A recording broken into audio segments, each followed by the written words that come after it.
everybody, physically present or online, to this symposium devoted to Syros. Και από το σημείο αυτό θα μιλώ ελληνικά, παρουσιάζοντάς σας καταρχάς το πρόγραμμα SPOT και κατόπιν την εργασία που έχουμε κάνει επάνω στην περίπτωση των κυκλάδων.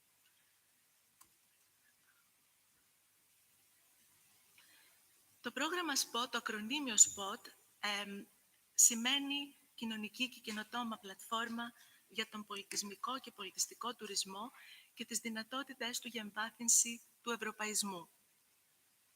Πρόκειται για ένα τριετές πρόγραμμα Horizon 2020 που εστιάζει στην έρευνα ζητημάτων που αφορούν, όπως είπαμε, σε αυτόν τον τύπο τουρισμού. Χρόνος υλοποίησης 3 έτη, ολοκληρώνεται τον Δεκέμβρη του 2022 και η ομάδα έργου απαρτίζεται από 15 εταίρους, 14 χώρες της Ευρωπαϊκής Ένωσης και το Ισραήλ. Το μοντέλο πολιτιστικού-πολιτισμικού τουρισμού στο οποίο εστιάζει το SPOT αντιπροσωπεύει μια διευρυμένη προσέγγιση του πολιτιστικού και πολιτισμικού, θα τον ονομάζω πολιτιστικό από εδώ και μπρος και θα εννοώ και πολιτισμικό τουρισμό, που αντανακλά και υποστηρίζει τα ταξιδιωτικά σχήματα του 21ου αιώνα και την ψηφιακή επανάσταση, στην ταξιδιωτική βιομηχανία ως τρόπο πρόσβασης στον πολιτισμό. Στο χάρτη αυτό βλέπουμε τις χώρες των εταίρων του προγράμματος SPOT. Αρχίζουμε με την Τσεχία που έχει και τον συντονισμό, Πολωνία, Γερμανία, Ολλανδία, Ηνωμένο Βασίλειο, Εστονία, Ισπανία, Ιταλία, Σλοβακία, Σλοβενία, Ουγγαρία, Αυστρία, Ρουμανία, Ελλάδα και Ισραήλ. Και τα πανεπιστήμια, όπως είπα προηγουμένως, η Τσεχία έχει τον συντονισμό, το Mendel University in Brno στην Τσεχία. Ο βασικός στόχος του προγράμματος είναι να αντιμετωπίσει τα κενά της γνώσης, επεκτείνοντας και αναπτύσσοντας την ιδέα του πολιτιστικού τουρισμού στον ευρωπαϊκό χώρο. Οι επιμέρους στόχοι είναι η ανάπτυξη μιας νέας συνολικής προσέγγισης στην κατανόηση και πραγμάτευση του πολιτιστικού πολιτισμικού τουρισμού και μεταξύ άλλων εστίαση στην ανάπτυξη μειονεκτικών περιοχών στον τουρισμό αυτό. Είναι μια πρώτη προσπάθεια του είδους της να συλλάβει την διευρυμένη έννοια του πολιτιστικού τουρισμού και ως πολιτισμικού σε μια διεθνή και συγκριτική βάση στην Ευρώπη. Έχουμε διερεύνηση αναδυόμενων μορφών πολιτιστικού τουρισμού, εξακριβώνοντας ευκαιρίες και αναπτύσσοντας στρατηγικές που θα επιτρέψουν στους τοπικούς πληθυσμούς να υποφεληθούν από τα πολύτιμα πολιτιστικά και πολιτισμικά τους πλεονεκτήματα. Ειδικότερα οι στόχοι του SPOT είναι η διεύρυνση της έννοιας του είδους αυτού του τουρισμού και ανάπτυξη μιας ολοκληρωμένης ανάλυσης των πολλών και διαφορετικών μορφών πολιτιστικού τουρισμού σε διαφορετικές περιφέρειες της Ευρώπης. Εξακρίβωση και προώθηση ορθών πρακτικών στον τομέα της πολιτιστικής πολιτισμικής κληρονομιάς, παροχή γνώσεων σχετικών με το ρόλο του πολιτιστικού πολιτισμικού τουρισμού στην δημιουργία ταυτότητας τόπου, αλλά και σε σχέση με τον περιφερειακό και ευρωπαϊκό πολιτισμό, σκιαγράφηση τρόπων με τους οποίους αυτού του τύπου τουρισμός μπορεί να χρησιμοποιηθεί για την ανάπτυξη της τοπικής κοινωνικής και οικονομικής συνοχής, ανάπτυξη ενός νέου και καινοτόμου εργαλείου του Spotted Tool για την υποστήριξη της ανάπτυξης του τουρισμού αυτού και κατανόηση των προκλήσεων που αντιμετωπίζουν διαφορετικοί τύποι πολιτιστικού τουρισμού σε διαφορετικές ευρωπαϊκές χώρες, συμπεριλαμβανόμενων των περιφερειακών, διασυνοριακών και αποβιομηχανοποιημένων περιοχών κλπ. Σε αυτό το slide και το επόμενο θα δείτε τις περιπτώσεις μελέτης των 15 εταίρων του SPOT, μεταξύ των οποίων οι κυκλάδες, οι οποίες αυτές οι περιπτώσεις μελέτης παρουσιάζουν σημαντική διαφοροποίηση και ερευνητική προσέγγιση του πολιτιστικού πολιτισμικού τουρισμού στο πλαίσιο του SPOT. Περιλαμβάνουν 5 περιοχές σε αποβιομηχανοποιημένες ζώνες, 9 σε αστικές περιοχές, 9 σε απομακρυσμένες περιοχές, 4 σε πολύ τουριστικές περιοχές και 11 σε λιγότερο τουριστικές περιοχές. Προχωρώ να πω 2 λόγια για την περίπτωση μελέτης μας, τις Κυκλάδες και συγκεκριμένα την Άνδρο, τη Σύρο και τη Σαντορίνη. Οι λόγοι επιλογής των Κυκλάδων, καταρχάς, είναι η πιο ανεπτυγμένη τουριστικά περιοχή της Ελλάδας, μαζί με την Κρήτη φυσικά, παγκοσμίως γνωστή για το τοπίο, την πολιτισμική κληρονομιά και τα τουριστικά της αξιοθέατα. Τα 3 νησιά που επιλέξαμε παρουσιάζουν μεγάλη διαφοροποίηση ως προς το βαθμό της τουριστικής τους ανάπτυξης, αλλά και ως προς το είδος του πολιτιστικού πολιτισμικού τους τουρισμού. Η πολιτισμική κληρονομιά των Κυκλάδων, όπως πολύ καλά γνωρίζετε καλύτερα και από μένα, είναι πολύπλευρη, καλύπτοντας ολόκληρο το ιστορικό χρονοδιάγραμμα της ανθρώπινης ύπαρξης στη Γη από την προϊστορία έως σήμερα.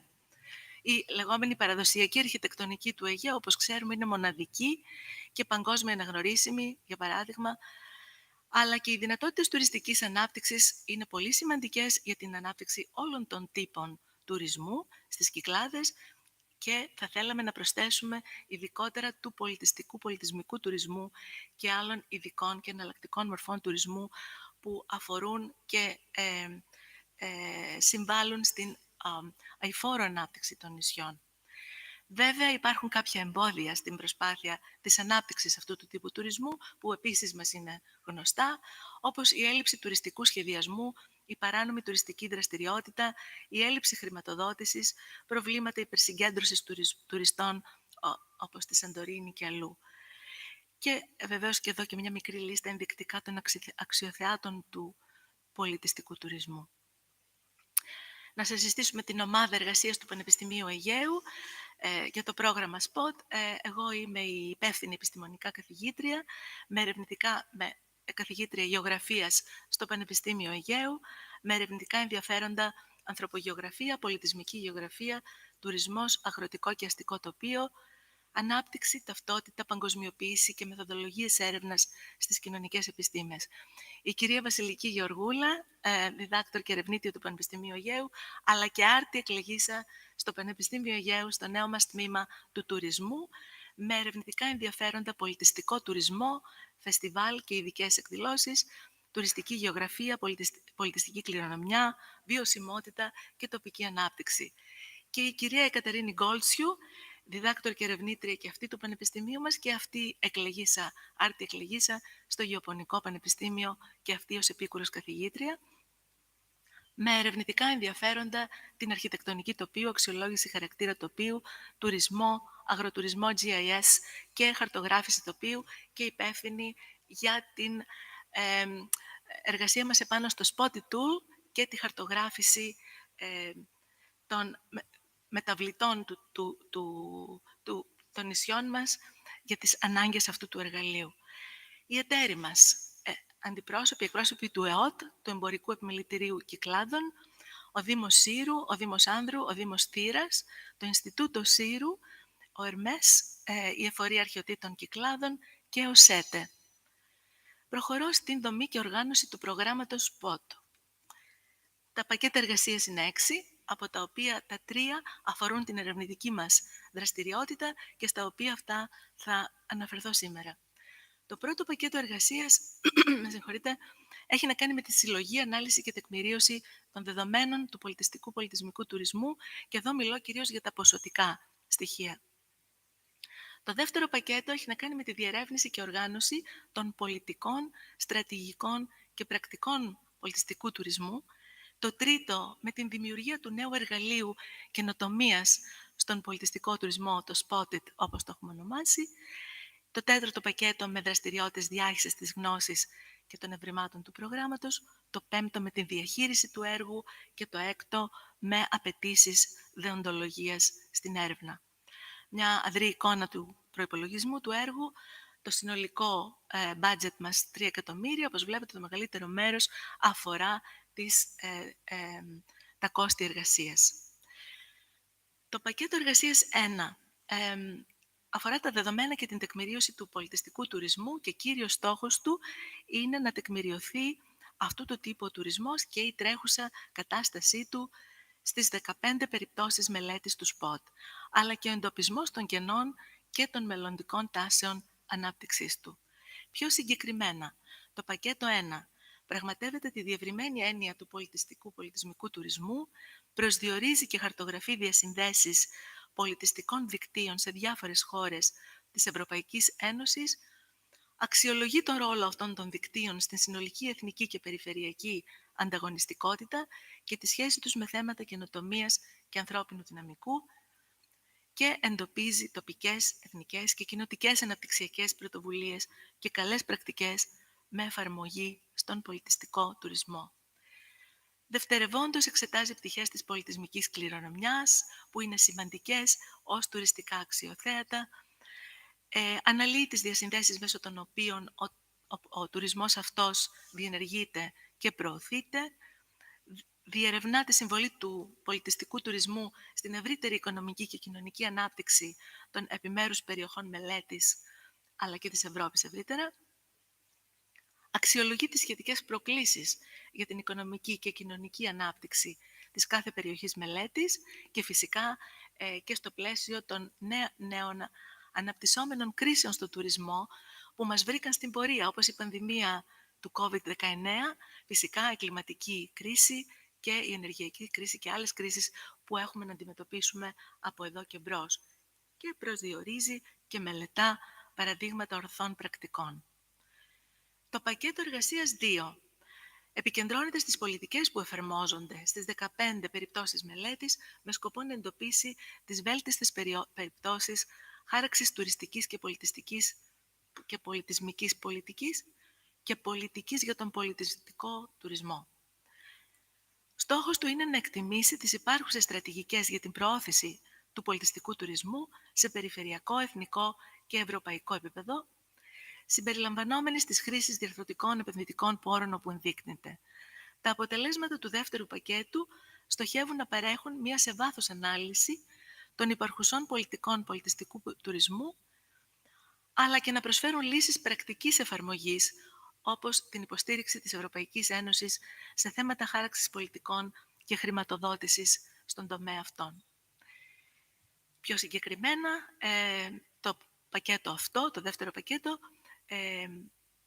στοχεύει να προσδιορίσει την τρέχουσα συμβολή της πολιτιστικής και πολιτισμικής κληρονομιάς και του τουρισμού στην οικονομική ανάπτυξη, την απασχόληση και την ευρύτερη ανάπτυξη, να προσδιορίσει στρατηγικές και πολιτικές για την αξιολόγηση της διαχείρισης των τουριστικών ροών, να προσδιορίσει στρατηγικές και πολιτικές για τις ποικίλες ευκαιρίες και προκλήσεις που αφορούν την πολιτιστική και πολιτισμική κληρονομιά, να εξετάσει τις στρατηγικές και πολιτικές για το ρόλο αυτού του τύπου τουρισμού για την ανάπτυξη των ταυτοτήτων των τόπων και την εκτίμηση της διαφορετικότητας, να προσδιορίσει στρατηγικές για την αξιολόγηση των επιπτώσεων της τοπικής συμμετοχής σε διαφορετικούς τύπους τουρισμού, να προσδιορίσει στρατηγικές και πολιτικές για τη βελτίωση του ρόλου των διασυνοριακών χρήσεων του τουρισμού αυτού και να προσδιορίσει στρατηγικές για την αξιοποίηση του δυναμικού και πολιτισμικού τουρισμού για την προώθηση του ρόλου των εθνικών μειονοτήτων με σκοπό την κοινωνική συνοχή. Εδώ βλέπουμε παραστατικά την διάρθρωση λίγο αυτών των 3 πακέτων εργασίας, επάνω στα οποία έχουμε δουλέψει και τα αποτελέσματα των οποίων θα σας δείξουμε τώρα στις κυκλάδες. Πάμε στο τρίτο πακέτο εργασίας, το τρίτο στάδιο, stage 3, που αφορά τη δημιουργία ενός νέου καινοτόμου εργαλείου με εφαρμογή στον πολιτιστικό τουρισμό, το Spotted Tool. Εδώ μιλούμε για την ανάπτυξη και εφαρμογή ενός νέου και φιλικού προς το χρήστη καινοτόμου εργαλείου. Με βάση τα GIS δημιουργείται ένας διαδικτυακός τόπος που ενσωματώνει διαδραστικούς χάρτες και άλλες διαπαφές πεδίων πληροφορίας με στόχο την δημιουργία μιας διαδραστικής πλατφόρμας για την ανταλλαγή πληροφορίας. Τα διαφορετικά επίπεδα χαρτών παρέχουν πληροφορίες σχετικές με τον πολιτιστικό τουρισμό αναδεδομένη περιοχή.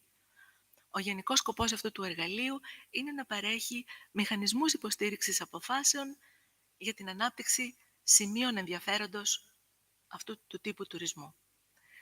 Το εργαλείο Spotted προσφέρει ιδιαίτερη αξία και σε απομακρυσμένες και περιφερειακές περιοχές που υστερούν, αλλά και ενδιαφέρονται να δημιουργήσουν νέα ή να αναπτύξουν υπάρχοντα πολιτιστικά τουριστικά αξιοθέατα για ενίσχυση της οικονομικής και κοινωνικής τους βιωσιμότητας.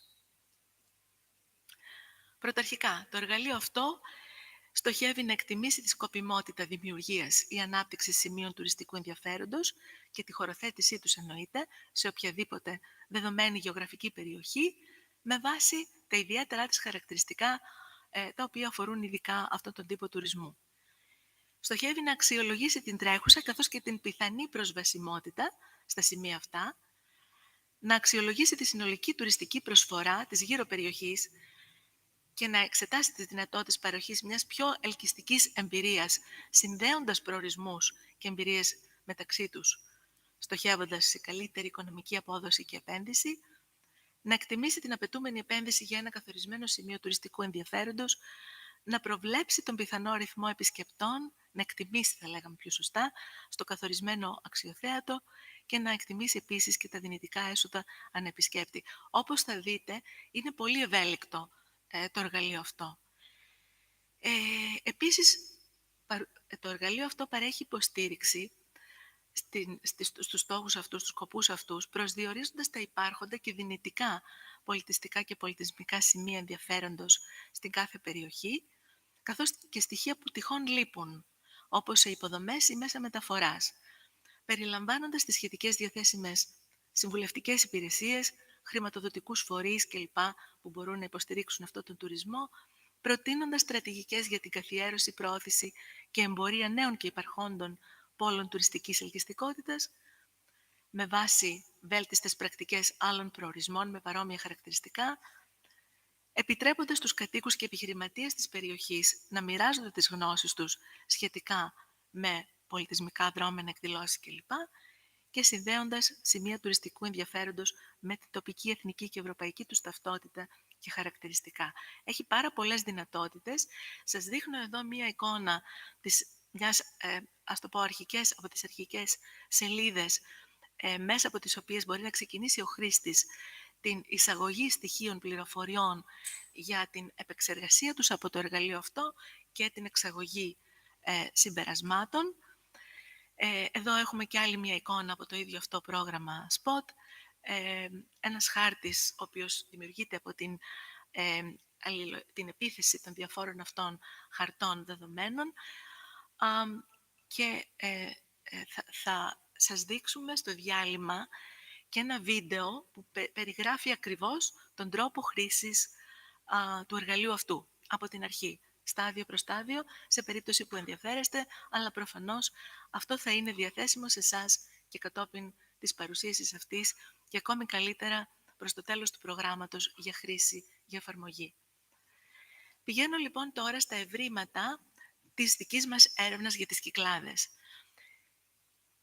Το πακέτο εργασίας 1, το πρώτο, αφορά την επιτόπια συλλογή στοιχείων από την ομάδα του Πανεπιστημίου Αιγαίου στην Άνδρο, Σύρο και Σαντορίνη από τον Ιούλιο έως τον Οκτώβριο του 2020 με τη βοήθεια 3 εκτενών ερωτηματολογίων σε έντυπη και ηλεκτρονική μορφή. Ένα για τους κατοίκους, ένα για τους τουρίστες και ένα για τις επιχειρήσεις που σχετίζονται με τον τουρισμό. Φυσικά η παρουσίασή μας σήμερα περιλαμβάνει μόνο λίγα από τα αποτελέσματα της έρευνας αυτής. Η όλη προσπάθεια επίσης να πούμε ότι έχει προφανώς χαρακτήρα ανιχνευτικό, διερευνητικό, γιατί μιλάμε μόνο για 282 απαντήσεις, συνολικά και για τα 3 νησιά, και η έρευνα αυτή, ποσοτική κατά κύριο λόγο, περιλαμβάνει και συμμετοχική παρατήρηση, επισκέψεις σε τόπους πολιτισμικού ενδιαφέροντος, συνεντεύξεις σε βάθος με εταίρους μας κτλ. Τα αποτελέσματα των ερωτηματολογίων και ξεκινώ από τους τουρίστες. Σε αυτό εδώ το διάγραμμα που δεν βλέπετε καλά και ζητώ συγγνώμη, φαίνεται ότι τα κίνητρα των τουριστών που έρχονται στα νησιά αυτά, ως προς τον πολιτισμό θα λέγαμε, είναι καταρχάς η πολιτισμική παρακαταθήκη κληρονομιά, η κουλτούρα, η θρησκεία και μετά πολύ δευτερευόντως, όπως βλέπετε, οι παραλίες και η γαστρονομία και τα λοιπά και άλλα ενδιαφέροντα που μπορούν να ενταχθούν σε αυτόν τον τύπο τουρισμού. Οι παραλίες όχι, αλλά τις βάζουμε για λόγους συγκριτικούς. Όταν ρωτήθηκαν οι τουρίστες εάν ενδιαφέρονται να επισκεφθούν πολιτιστικά σημεία στο νησί, το ενδιαφέρον, όπως βλέπετε, ήταν μεγάλο. Πολύ ή πάρα πολύ. Τα πράσινα τμήματα των ιστογραμμάτων. Ως προς όλα τα χαρακτηριστικά του πολιτισμικού τουρισμού, όλα τα σημεία που περιλαμβάνουν και τις τοπικές παραδόσεις και τα εστιατόρια και τα τοπία, τα αστικά, τους οικισμούς και ιστορικά κτίρια κλπ. Όμως, Ως προς το εάν ήταν ικανοποιημένοι από την επίσκεψη αυτή, βλέπουμε μια αρκετά μεγάλη διαφοροποίηση. Φαίνεται ότι ήταν ικανοποιημένοι από τις συνθήκες ασφάλειας. Μιλάμε τώρα για τέλος καλοκαιριού, αρχές φθινοπόρου του 2020, μετά από την πρώτη περίοδο της πανδημίας, όπου η Ελλάδα βέβαια διακρίθηκε για μια σοβαρή αντιμετώπιση του θέματος αυτού. Επίσης τους βλέπουμε ευχαριστημένους από την επίσκεψη συνολικά, αλλά αν πάρουμε τα τμήματα της επίσκεψης ένα προς ένα, θα δούμε ότι δεν ήταν ιδιαίτερα ικανοποιημένοι από την ποικιλία των πολιτιστικών και πολιτισμικών αξιοθεάτων και δυνατοτήτων των νησιών, τον αριθμό τους και επίσης τη σχέση προσφοράς και ποιότητας και τιμής. Σαφώς και επηρεάστηκαν, όπως δήλωσαν, από την πανδημία ως προς τους τρόπους ταξιδιού, τον τρόπο που ταξίδευαν, όμως όχι και ιδιαίτερα. Όπως βλέπετε, είναι λίγο αρκετά ισορροπημένη αυτή η σχέση. Έτσι, δεν επηρεάστηκαν όλοι πάρα πολύ. Δεν έχω το χρόνο να αναπτύξω περισσότερο, όπως καταλαβαίνετε, και θα ήθελα να σταθώ σε μία ανοιχτή ερώτηση που τους θέσαμε, νομίζω πολύ σημαντική, ως προς τις ελλείψεις σε τουριστικές παροχές και δυνατότητες βελτίωσης στον τομέα του πολιτιστικού τουρισμού. Καταρχάς μας είπαν ότι θεωρούν ότι τα νησιά αυτά έχουν μια πλούσια και υψηλού επίπεδου πολιτισμική κληρονομιά. Αλλά ότι υπάρχει έλλειψη πληροφόρησης και κατάλληλης προβολής της. Ότι είναι δύσκολο να εντοπιστεί η σχετική πληροφορία μέσω των δημόσιων και τοπικών sites στο ίντερνετ, δηλαδή sites του ΕΟ, τοπικών αυτοδιοικήσεων κλπ. Και κυρίως αυτό που βρίσκει κανείς είναι διαφημιστικά websites ιδιωτικών επιχειρήσεων. Πολλοί από τους τουρίστες που έλαβαν μέρος σε αυτή την έρευνα εξέφρασαν ισχυρό ενδιαφέρον για περισσότερα ιστορικά και αρχαιολογικά σεμινάρια, εργαστήρια αλλά και εκδηλώσεις, ταυτόχρονα με την έκπληξή τους ως προς το γεγονός ότι ο τομέας αυτός δεν είχε ακόμα αναπτυχθεί περισσότερο. Άλλες απαντήσεις σχετίστηκαν με τους περιορισμούς ως προς τη διοργάνωση περισσότερων δρόμενων εκδηλώσεων μουσικής, χορού κλπ. Απόρρια προφανώς των περιορισμών λόγω της πανδημίας. Μερικοί τουρίστες πρότειναν την δημιουργία και θεσμοθέτηση περισσότερων εκδηλώσεων που να περιστρέφονται γύρω από τα παιδιά και οικογενειακές δραστηριότητες αναψυχής. Και γενικά, μεγάλος αριθμός ερωτώμενων επεσήμανε τη μεγάλη σημασία των υποδομών στα νησιά, όπως οδικές διασυνδέσεις, δημόσια και μαζικά μέσα μεταφοράς, ανάγκη για χώρους, κέντρα, γκαλερί για τις παραστατικές τέχνες, που εάν βελτιωθούν, κατά την άποψή τους, θα μπορούσαν να συνδράμουν σημαντικά στην ανάπτυξη αυτού του είδους τουρισμού στα νησιά. Πηγαίνω τώρα στο ερωτηματολόγιο των κατοίκων. Οι κάτοικοι γενικά και αυτοί έδειξαν μια πολύ θετική στάση, πολιτιστικές ατραξιών, τα θέλγητρα, τα σημεία ενδιαφέροντος και τα γεγονότα, τα δρόμενα στα νησιά. Όλα. Και τις τοπικές παραδόσεις και τα ιστορικά κτίρια, ιδιαίτερα τα ιστορικά σημεία και κτίρια, πολιτισμικές διαδρομές, μουσικά φεστιβάλ κτλ.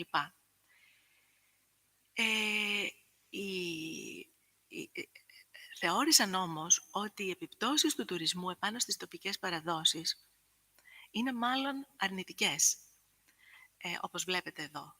Βλέπουν περισσότερο την αρνητική διάσταση των επιπτώσεων. Έχουμε περίπου ένα 60% των κατοίκων που ερωτήθηκαν να έχουν μια μάλλον αρνητική άποψη για τις επιπτώσεις του τουρισμού στις τοπικές παραδόσεις. Επίσης, ανάλογα, κατ' επέκταση θα λέγαμε, θεωρούν πάρα πολύ θετικές τις επιπτώσεις που μπορεί να έχει η ανάπτυξη αυτού του τύπου τουρισμού γενικότερα στον τόπο, στον πολιτισμό κτλ. Αλλά και στην δημιουργία απασχόλησης, στις υποδομές των νησιών και στην ποιότητα ζωής των νησιών γενικότερα. Δεν τους ενοχλεί ιδιαίτερα από ό,τι φαίνεται η παρουσία του τουρισμού ανάμεσά τους. Βλέπουμε ότι ενοχλούνται λίγο από τις οχλήσεις του τουρισμού, τα σκουπίδια, τη φασαρία κτλ. ενώ προφανώς έχουν επηρεαστεί ως προς τα σχήματα της επισκεψιμότητάς τους στα πολιτισμικά δρόμενα θέλγητρα των νησιών από την πανδημία του COVID. Τα επισκέπτονται αρκετά περισσότερο σε όλες τις κατηγορίες. Βλέπουμε να ισχύει αυτή η μείωση της επισκεψιμότητας στους πολιτισμικούς χώρους. Και πάλι θυμίζω, είμαστε στο τέλος του 20, αρχές του φθινοπόρου, τέλος του καλοκαιριού του 20, αρχές φθινοπόρου. Σήμερα τα πράγματα είναι πιθανόν αρκετά διαφορετικά. Στην ανοιχτή μας ερώτηση ως προς τα ωφέλη του πολιτιστικού τουρισμού, οι περισσότεροι κάτοικοι αναγνώρισαν τη σημασία και αξία της ιστορικής και πολιτισμικής κληρονομιάς του τόπου τους για τον τουρισμό και εξέφρασαν την υποστήριξή τους για περαιτέρω ανάπτυξή του, τόσο από τις τοπικές όσο και από τις εθνικές αρχές και συναφείς εταίρους ειδικού ενδιαφέροντος. Όλοι φάνηκαν να συμφωνούν ότι η επένδυση και προβολή σε αυτό το είδος τουρισμού μπορεί να βελτιώσει την εικόνα και το brand του προορισμού, να ελαττώσει τον μαζικό λεγόμενο τουρισμό, να προσελκύσει περισσότερες αγορές ειδικών σκοπών και ενδιαφερόντων, niche markets, καθώς και να επεκτείνει την τουριστική περίοδο. Ως εκ τούτου, μεγάλος αριθμός ερωτώμενων συνέδεσαν αυτόν τον τύπο τουρισμού με οικονομικά ωφέλη αύξησης εισοδήματος, δημιουργίας εργασίας και επενδύσεων στα νησιά. Επίσης, μερικοί εστίασαν στα ωφέλη στην καθημερινότητα και στο επίπεδο ζωής των τοπικών κοινωνιών. Είπαν ότι θα ευχόντουσαν να νιώθουν περισσότερο συνδεδεμένοι με την πολιτισμική τους κληρονομιά και να αναπτύξουν στενότερους δεσμούς με αυτήν μέσω περισσότερων τέτοιων δραστηριοτήτων, πολιτισμικών δραστηριοτήτων και κοινωνικοποίησης. Και γενικά φάνηκε ότι οι ερωτώμενοι συμφωνούν ότι ο πολιτιστικός τουρισμός είναι το πιο προφανές και πολλά υποσχόμενο μέσο ανάδειξης και επαύξησης του κυκλαδικού τουριστικού προϊόντος, με δυνατότητες μεγέθυνσης των οικονομικών προσόδων, αλλά και βελτίωσης του επίπεδου των νησιών. Πάμε στο τρίτο και τελευταίο ερωτηματολόγιο των εκπροσώπων επιχειρήσεων στον τουρισμό και τον πολιτισμό. Οι περισσότερες επιχειρήσεις με τις οποίες μιλήσαμε είχαν να κάνουν με τα καταλύματα, όπως βλέπετε, ενώ το κάτω διάγραμμα δείχνει απλώς την μεγάλη σημασία της εποχικότητας στην έλευση των τουριστών στα νησιά αυτά. Ο τύπος των τουριστών, τον οποίο υποδέχονται, φιλοξενούν αυτές οι επιχειρήσεις, φαίνεται ότι είναι κυρίως ζευγάρια ή μεμονωμένοι ταξιδιώτες και ταξιδιώτες με ειδικά ενδιαφέροντα στον τουρισμό, δευτερευόντως οικογένειες και διάφορα άλλα είδη τουριστών. Τα οι πολιτισμικές θεματικές παροχές που προσφέρουν οι επιχειρήσεις αυτές ήταν κυρίως γαστρονομία, πολιτισμική κληρονομιά και τοπικές παραδόσεις, φεστιβάλ, καθώς και ιστορία. Ενώ όταν ερωτήθηκαν τι περισσότερο θα ήθελαν να προσφέρουν, προσθέθηκαν σε αυτά και οι τέχνες και η μουσική. Μετά τους κάναμε διάφορες ερωτήσεις σχετικά με διάφορες τάσεις στον πολιτιστικό τουρισμό στην ευρύτερη περιοχή τους. Δεν μπορώ να τις πω όλες μία-μία, να πω όμως ότι θεωρούν ότι δεν υπάρχει αρκετή ποικιλία πολιτισμικών θελγήτρων και πολιτιστικών στην περιοχή και ότι θα ήθελαν να έχουν περισσότερους τουρίστες,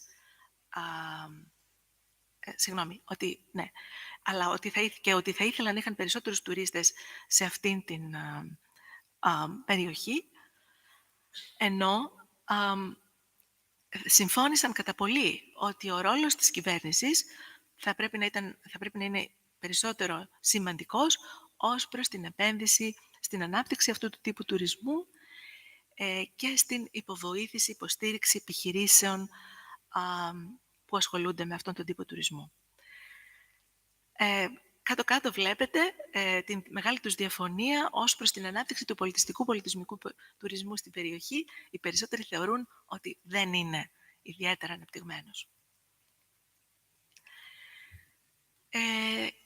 Όσον αφορά τις συνέργειες και τη συνεργασία μεταξύ επιχειρήσεων, στον τουρισμό και στον πολιτισμό, αλλά και μεταξύ αυτών των τομέων, αλλά και εντός του κάθε τομέα, αυτό που βλέπουμε σε αυτό το ιστόγραμμα είναι ότι οι συνεργασίες είναι μικρές και εντός των τομέων, αλλά και μεταξύ τους και των επιχειρήσεων, και ότι επιθυμούν περισσότερες συνέργειες και για τις δύο περιπτώσεις.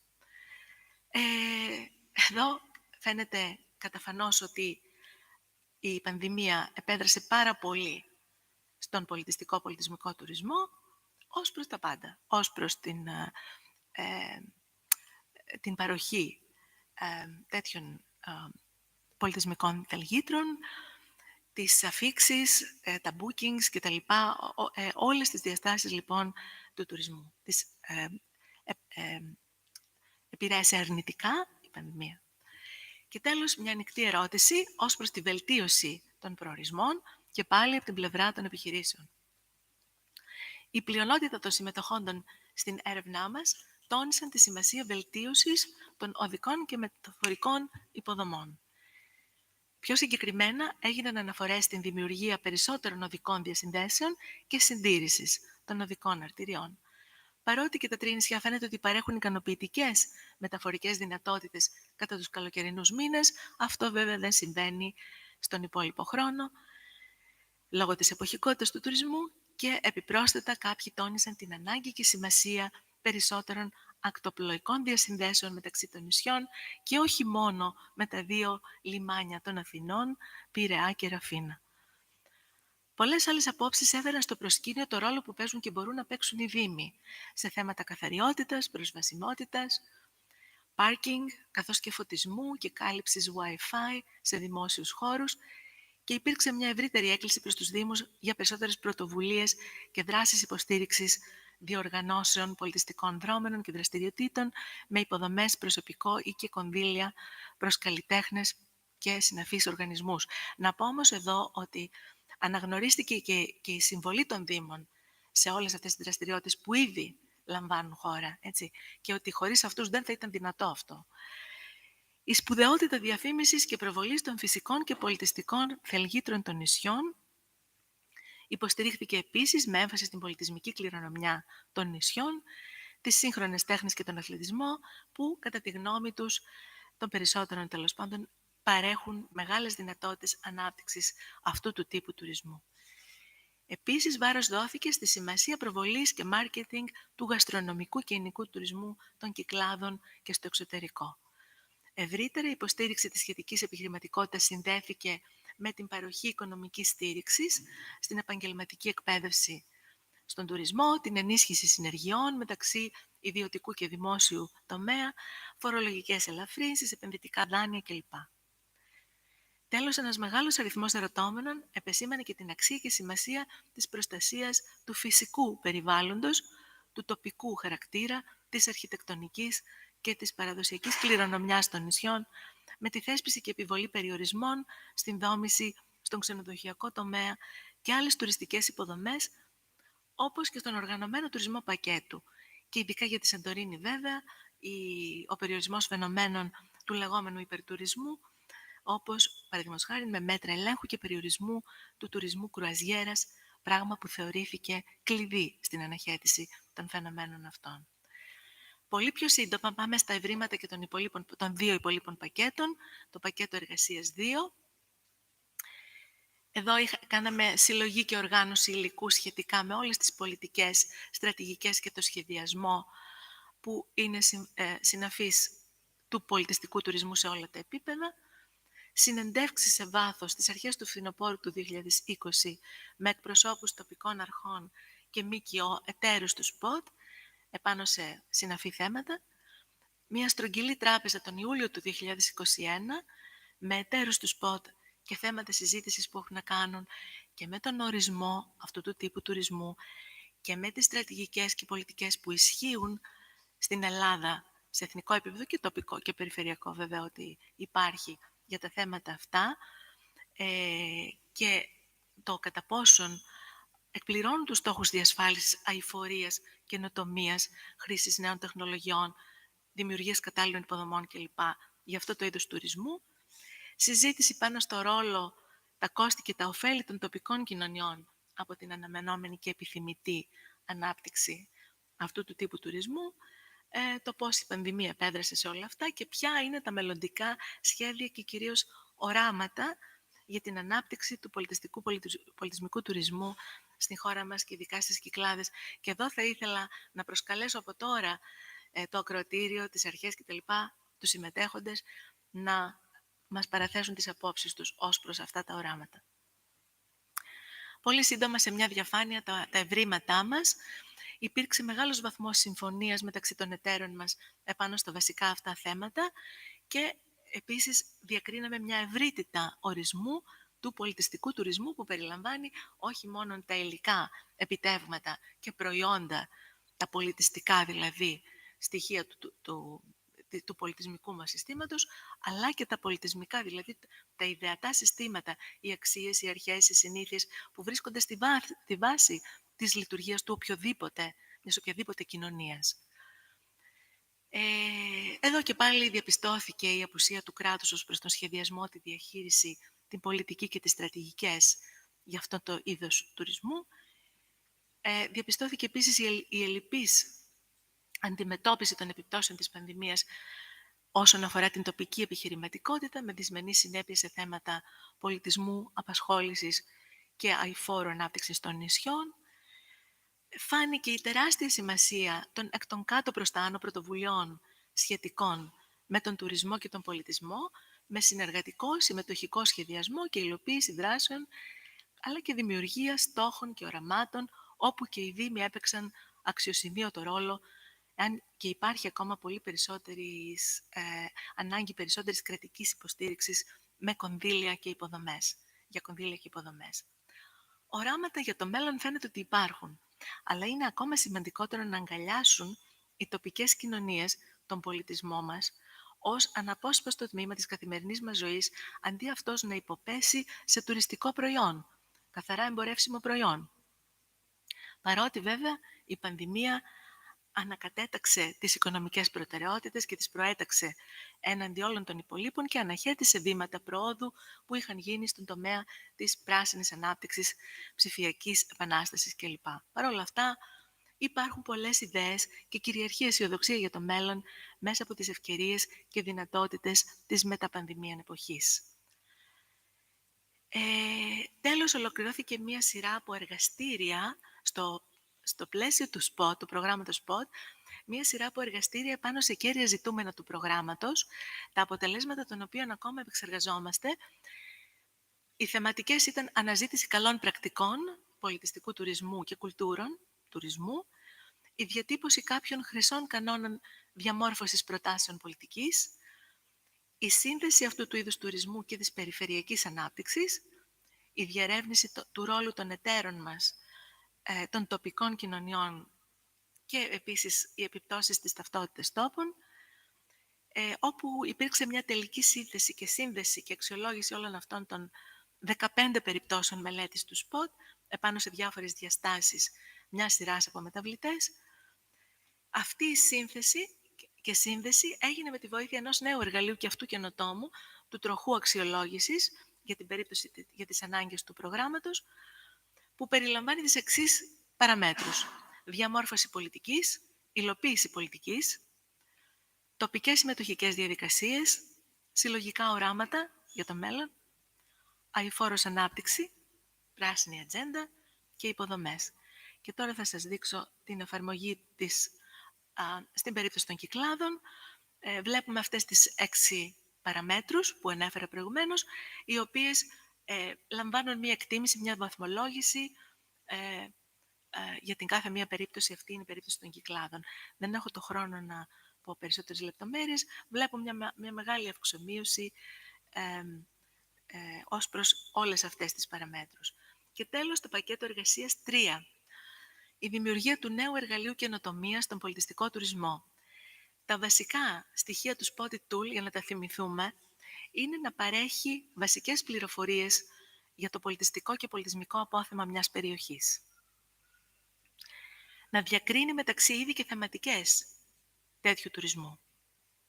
Να δημιουργήσει μια βάση δεδομένων που περιγράφει τα πολιτιστικά και πολιτισμικά στοιχεία κάθε μελέτης περίπτωσης και προορισμού και βεβαίως θα πρέπει να διατίθεται στους κατοίκους και επιχειρηματίες, στις αρχές και τα λοιπά και άλλους ενδιαφερόμενους, ώστε να προτείνουν και να λάβουν αποφάσεις τεκμηριωμένα ως προς τη χωροθέτηση νέων πολιτισμικών στοιχείων τουριστικού ενδιαφέροντος σε έναν προορισμό, πράγματα τα οποία μπορεί να ενσωματώσει αυτό το εργαλείο. Όπως είπα προηγουμένως, θα σας προβάλλουμε ένα βιντεάκι κατά τη διάρκεια του διαλύματος του καφέ, για να δείτε ακριβώς πώς λειτουργεί αυτό το εργαλείο, το οποίο έχουμε ξεκινήσει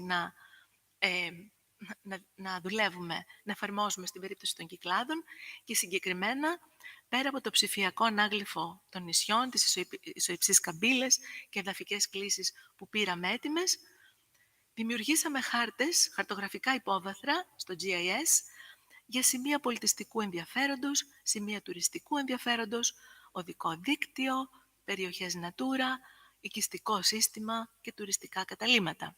Έτσι συστήθηκε μια βάση δεδομένων των παραπάνω με την χρήση των GIS που φορτώθηκε στο λογισμικό του Spotted Tool, του εργαλείου αυτού και για τα 3 νησιά. Τώρα βρισκόμαστε στο στάδιο επεξεργασίας και εμπλουτισμού των δυνατοτήτων που προσφέρει αυτό το εργαλείο με σκοπό την εφαρμογή του σε όλες τις περιοχές των Κυκλάδων ή όπου τέλος πάντων μας ενδιαφέρει η περαιτέρω ανάπτυξη του πολιτιστικού τουρισμού και στοιχείων αυτού. Ενδεικτικά σας δείχνω τώρα 2 χαρτογραφικά υπόβαθρα. Το ένα που δημιουργήσαμε αφορά περιοχές τουριστικού ενδιαφέροντος, παραλίες, πύλα, αθλητικές εγκαταστάσεις και το άλλο τουριστικές υποδομές, εστιατόρια, ξενοδοχεία, τουριστικά γραφεία. Δεν είναι ακόμα, όπως βλέπετε, σε μορφή φιλική προς τον χρήστη, απλώς σας δείχνω τα στάδια της εργασίας μας. Και ολοκληρώνω τη συζήτηση για αυτό το εργαλείο λέγοντας τι μπορεί να περιλάβει αυτό. Ενδεικτικά και προφανώς και ό,τι περαιτέρω παραμέτρους και μεταβλητές προσθέσουμε, έχουμε στοιχεία, έτσι, υπόβαθρα, να προσθέσουμε στο εργαλείο αυτό. Μπορεί λοιπόν να περιλάβει δείκτη προσβασιμότητας βάσει υπηρεσιών μεταφοράς, δείκτη τουριστικής υποδομής, καταλυμάτων, εστιατορίων κλπ, γεωργικό ή πράσινο δείκτη τοπίου, δείκτη βιώσιμου τουρισμού βάσει των γεωγραφικών ιδιαιτεροτήτων της περιοχής, δείκτη ποικιλομορφίας εθνικών και άλλων πληθυσμιακών ομάδων, δείκτη χωρητικότητας του τουρισμού και όλα αυτά τα διαφορετικά ενσωματωμένα επίπεδα πληροφοριών του εργαλείου στοχεύουν στη λήψη αποφάσεων, υποβοήθηση τη λήψη αποφάσεων τέτοιου τύπου τουρισμού και απευθύνονται σε επιχειρηματίες, διευκολύνουν τη λήψη αποφάσεων επενδύσεων βάσει αυτών των δεδομένων σε έναν προορισμό, απευθύνονται στην τοπική αυτοδιοίκηση, παρέχουν υποστήριξη σε τοπικές πρωτοβουλίες και λήψη αποφάσεων γενικότερα σε σχέση με αυτόν τον τύπο τουρισμού, με βάση την πιθανή οικονομική και κοινωνική του συμβολή στην περιοχή, εταιρικές συμπράξεις, δημοσίου ιδιωτικού τομέα και επίσης σε εθνικό και ευρωπαϊκό επίπεδο συνεισφέρουν σε θέματα χάραξης πολιτικής και οικονομικών παρεμβάσεων για την υποστήριξη πρωτοβουλειών σε μειονεκτικές περιοχές κλπ. Κλείνω δείχνοντάς σας 3 δημοσιεύσεις της ομάδας μας επάνω στα αποτελέσματα αυτά που αφορούν ειδικά τις Κυκλάδες μέσα από το πρόγραμμα SPOT που μπορούμε να θέσουμε στη διάθεσή σας με την κυρία Γεωργούλα και σας ευχαριστούμε ιδιαίτερα για την παρουσία σας εδώ σήμερα. Ευχαριστούμε πολύ.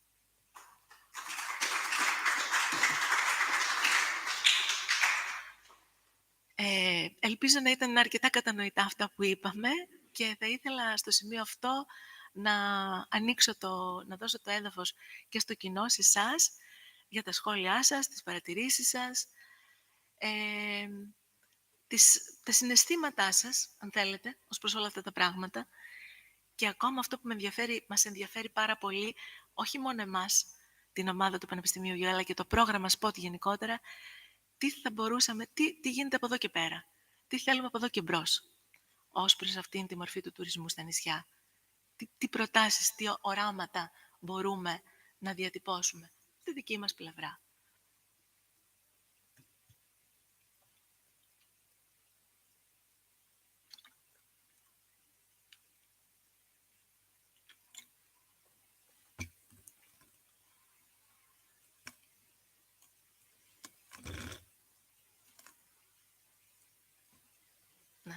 Παρακαλώ, τον κύριο Αντιδήμαρχο.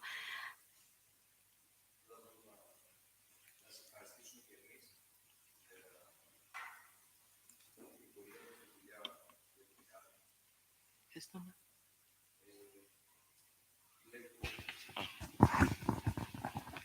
Εγώ είδα έτσι μια δουλειά η οποία ήταν έτσι πολύ στοχευμένη.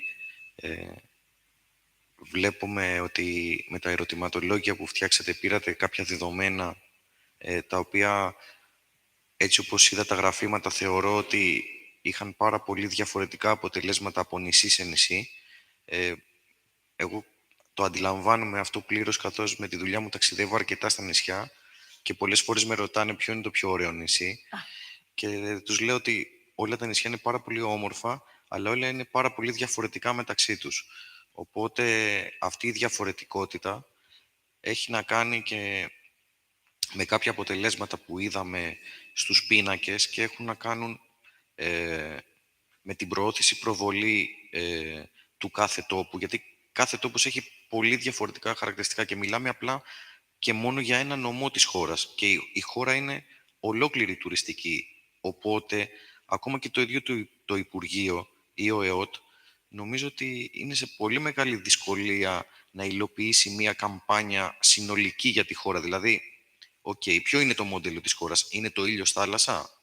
Αν είναι αυτό, αφορά μια συγκεκριμένη μόνο περιοχή και αφορά μια συγκεκριμένη μεγάλη πλέον με την κλιματική αλλαγή χρονική περίοδο, αλλά όπως και να έχει δεν ανταποκρίνεται σε ολόκληρη τη χώρα. Και όταν βλέπουμε σε ένα μικρό νομό των 150.000 μόνιμων κατοίκων στις Κυκλάδες, με 24 νησιά, όλα όμορφα, αλλά όλα διαφορετικά, και κάθε νησί σχεδόν είναι ένας δήμος και κάθε δήμος κάνει τη δική του καμπάνια και το Υπουργείο μέσω του ΕΟΤ κάνει τη δική του καμπάνια, διαχέεται στο εξωτερικό μία πληροφορία,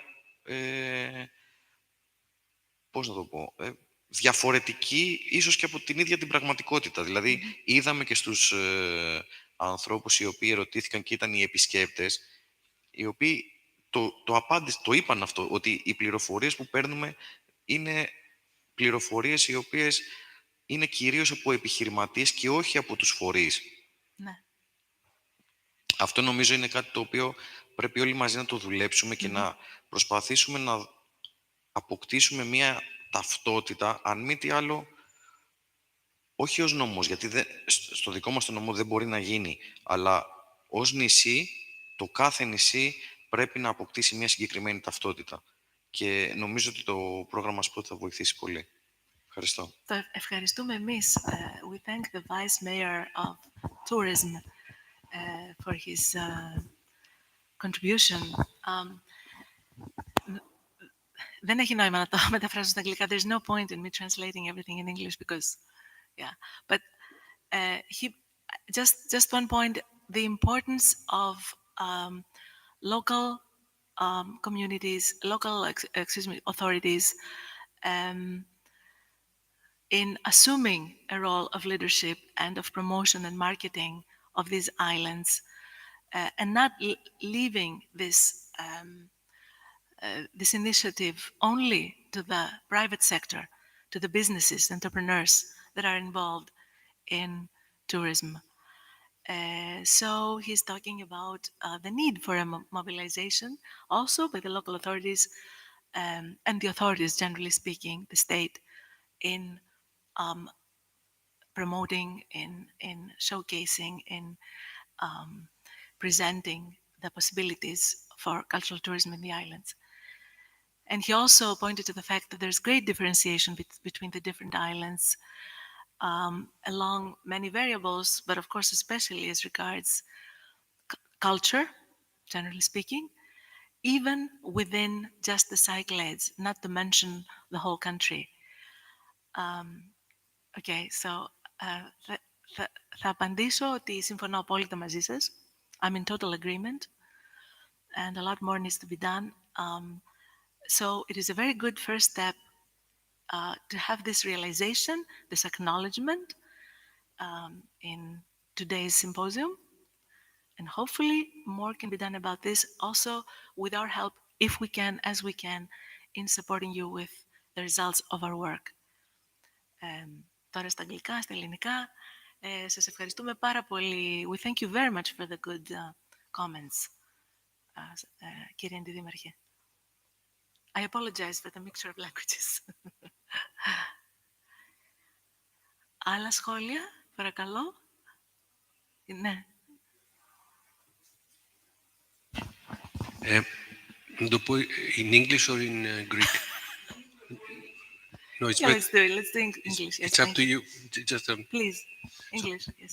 thank you very much for the very interesting presentation, Professor. Thank you. I was wondering, we had a similar in different time period and different context, but we did a similar study on the issue of safety in the Cyclades, and we had in mind, especially Santorini, which for me is the most vulnerable area in Greece, maybe because the risk of landslides, earthquakes, a volcano nearly active, 9 cruiser boats arriving every day, plus water shortages, plus electricity breaks and whatever. So it's a highly vulnerable area.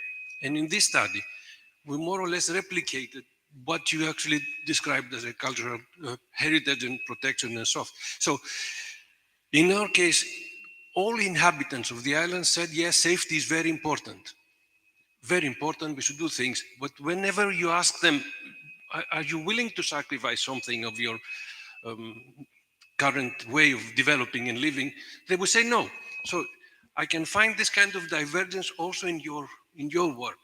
They talk about cultural heritage, but at the other side of the coin, of the flip part of it, they're not willing to move into that direction. I find this contradiction quite difficult to handle. I don't know. I just wanted to comment. Thank you very much. Can you please introduce yourself? Yes, my name is Pavlos Deladecima, and I'm professor from Harogopi University, Athens. Yes, thank you very much, dear colleague Pavlo. Although we did not ask them specifically, would they be willing to sacrifice anything to ameliorate the situation vis-a-vis safety? And here the question about safety had more to do with preventive measures against the pandemic, not natural phenomena. However, you're right. You're absolutely right, because as a person who has been studying the Cyclades, society, culture, tourism, etc., for a long time, I agree with you very much. It's really interesting because we didn't show this result, but the residents, although they were so much in favor of the development of cultural tourism in the Cyclades and saw the value and the significance of all that, rarely visit the cultural attractions of their islands. Yeah, I mean, it's really interesting that they talk about their significance, but they very rarely do. Perhaps in conjunction with a visit from a friend, a tourist, that they go to a museum, etc. However, there are certain cultural events and attractions in which they do tend to participate. And these are more organized from the bottom up, like festivals. For instance, religious festivals or arts festivals, sometimes film, etc. It always depends on who is organizing it. You see, if it comes from the bottom up, from the society itself, then they're prone to participate more in it. I just want, sorry to interrupt again, but No, this is the last please. comment. I'm just trying to say that in the last instant, as we used to say times ago, they will choose mass tourism. Sorry? In the last instant, all society moves towards mass tourism. So it's very difficult to break this dichotomy. Yeah, but the thing is, most of the tourists who come to the islands, first of all, during this period, the highest, the majority of tourists were domestic tourists, were Greeks. But we did have tourists from Europe and very few international tourists. The Greek tourists not often, usually travel not as groups, packaged groups, as we know. So they're more prone to want to discover sites, cultural sites, and participate in the cultural traditions of the islands. So I don't think we can talk about mass tourism so much in these islands. Santorini, yeah, maybe, but not Andros, not Syros, Paros, not yes, Paros. Paros. Yes, but I'm talking about the three islands of our case study.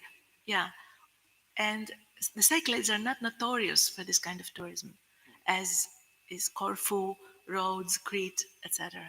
So here we have a possibility, uh, yeah, the opportunity for the development of this kind of tourism, which shows more of the local particularities. Yeah, yes, please, yes. I just want two comments. Well, one is that Santorini has the highest rate of corona right now, Oh, really? Mm. I'm not and I'm surprised. going there next week. But the other point is that the mass tourism that I think that I don't think Cirrus has opted yet for mass tourism, but they may get a spillover. Yeah. But I think it has a lot to do with the seasonal thing that was mentioned earlier, because I think that, well, if you take New York City, for example, the people who vote for Trump go to Florida for sun and sand and nothing else. The people who are educated and so on and who wouldn't vote for Trump, they go to New England where there is culture, where there is so on. And I think that if you encourage on Syros either Greeks from or people from the north who would prefer to come here off season, because they have a summer in Scandinavia, for example, so they like to have that. But off season, it's good to come here. I think those people will be interested in the culture, but not just the festivals and stuff. The people here are the culture. Yes. And the culture in the town and shopping in these wonderful small shops and things which we don't have. There are more bakeries here than they are in a whole region of Denmark. So it's this is the culture, and these people will see this. But the people who are coming just for the sand, they won't. So it's a combination of who you invite and who you encourage to come, and and uh, and, Yes. and what season. Keep Syros open in the winter. Yes. Thank you very much, it's Professor Alwig, geographer, and one of the panelists after the break. Um, yes, and this is why, although it becomes very tedious, when I made the presentation in Greek, I used both adjectives, politistikos and politismikos tourismos. This is extremely important, and it's one of the findings of our research. So in Greece, we have two words to say cultural.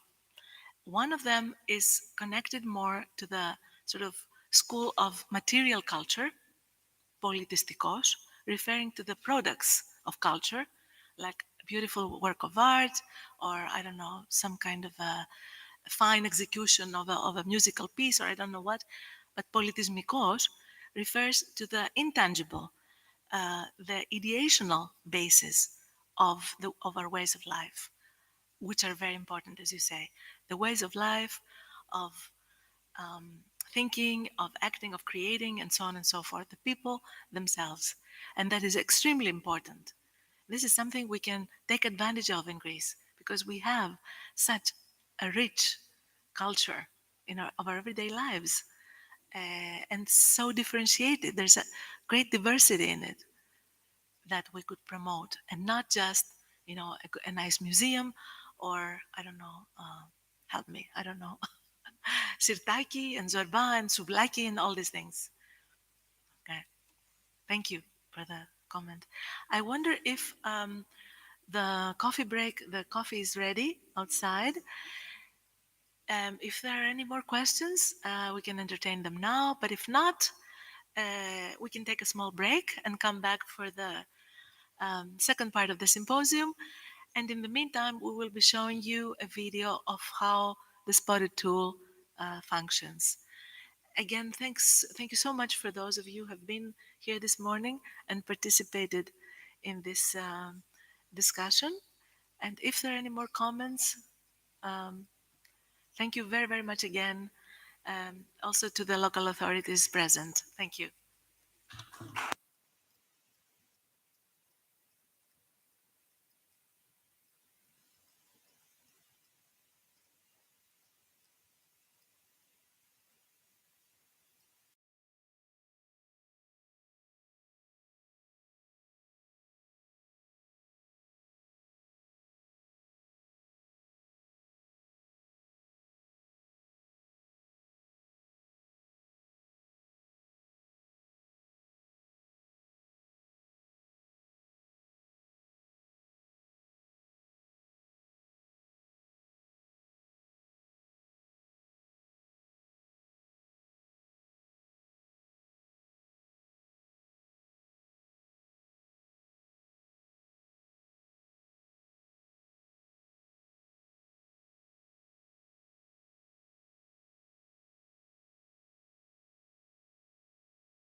and guests. This is the second part of the symposium that the University of the Aegean is organizing in the context of the research project Horizon 2020 SPOT that we presented during the first part of the symposium this morning. This part of the symposium, the second half, will be in English, and it comprises of a roundtable discussion, a panel discussion of 3 speeches by 3 very distinguished professors who have worked on Syros or aspects that affect Syros. And by coincidence, they're also at least part-time residents of Syros. They live here at least part of the year. So they have a personal experience and connection to Syros. Thank you all for being here. And without further ado, I would like to give the speech to the first speaker, Professor Emeritus Joseph Stefanou, of the National Technical University of Greece, who will be presenting in Greek, and I will make an effort to do a synopsis of his speech, a short synopsis at the end in English. The other speeches will be in English. Thank you very much. Αγαπητέ κύριε Στεφάνου, μπορείτε να ξεκινήσετε. Εγώ 54 χρόνια ασχολούμαι με το τοπίο. Και έφτασε τώρα, πριν λίγα χρόνια, μπαίνοντας στον 21ο αιώνα, να ανακαλύψω ότι αν δεν μάθει κανείς τι είναι τόπος, δεν μπορεί να μιλάει για τοπίο.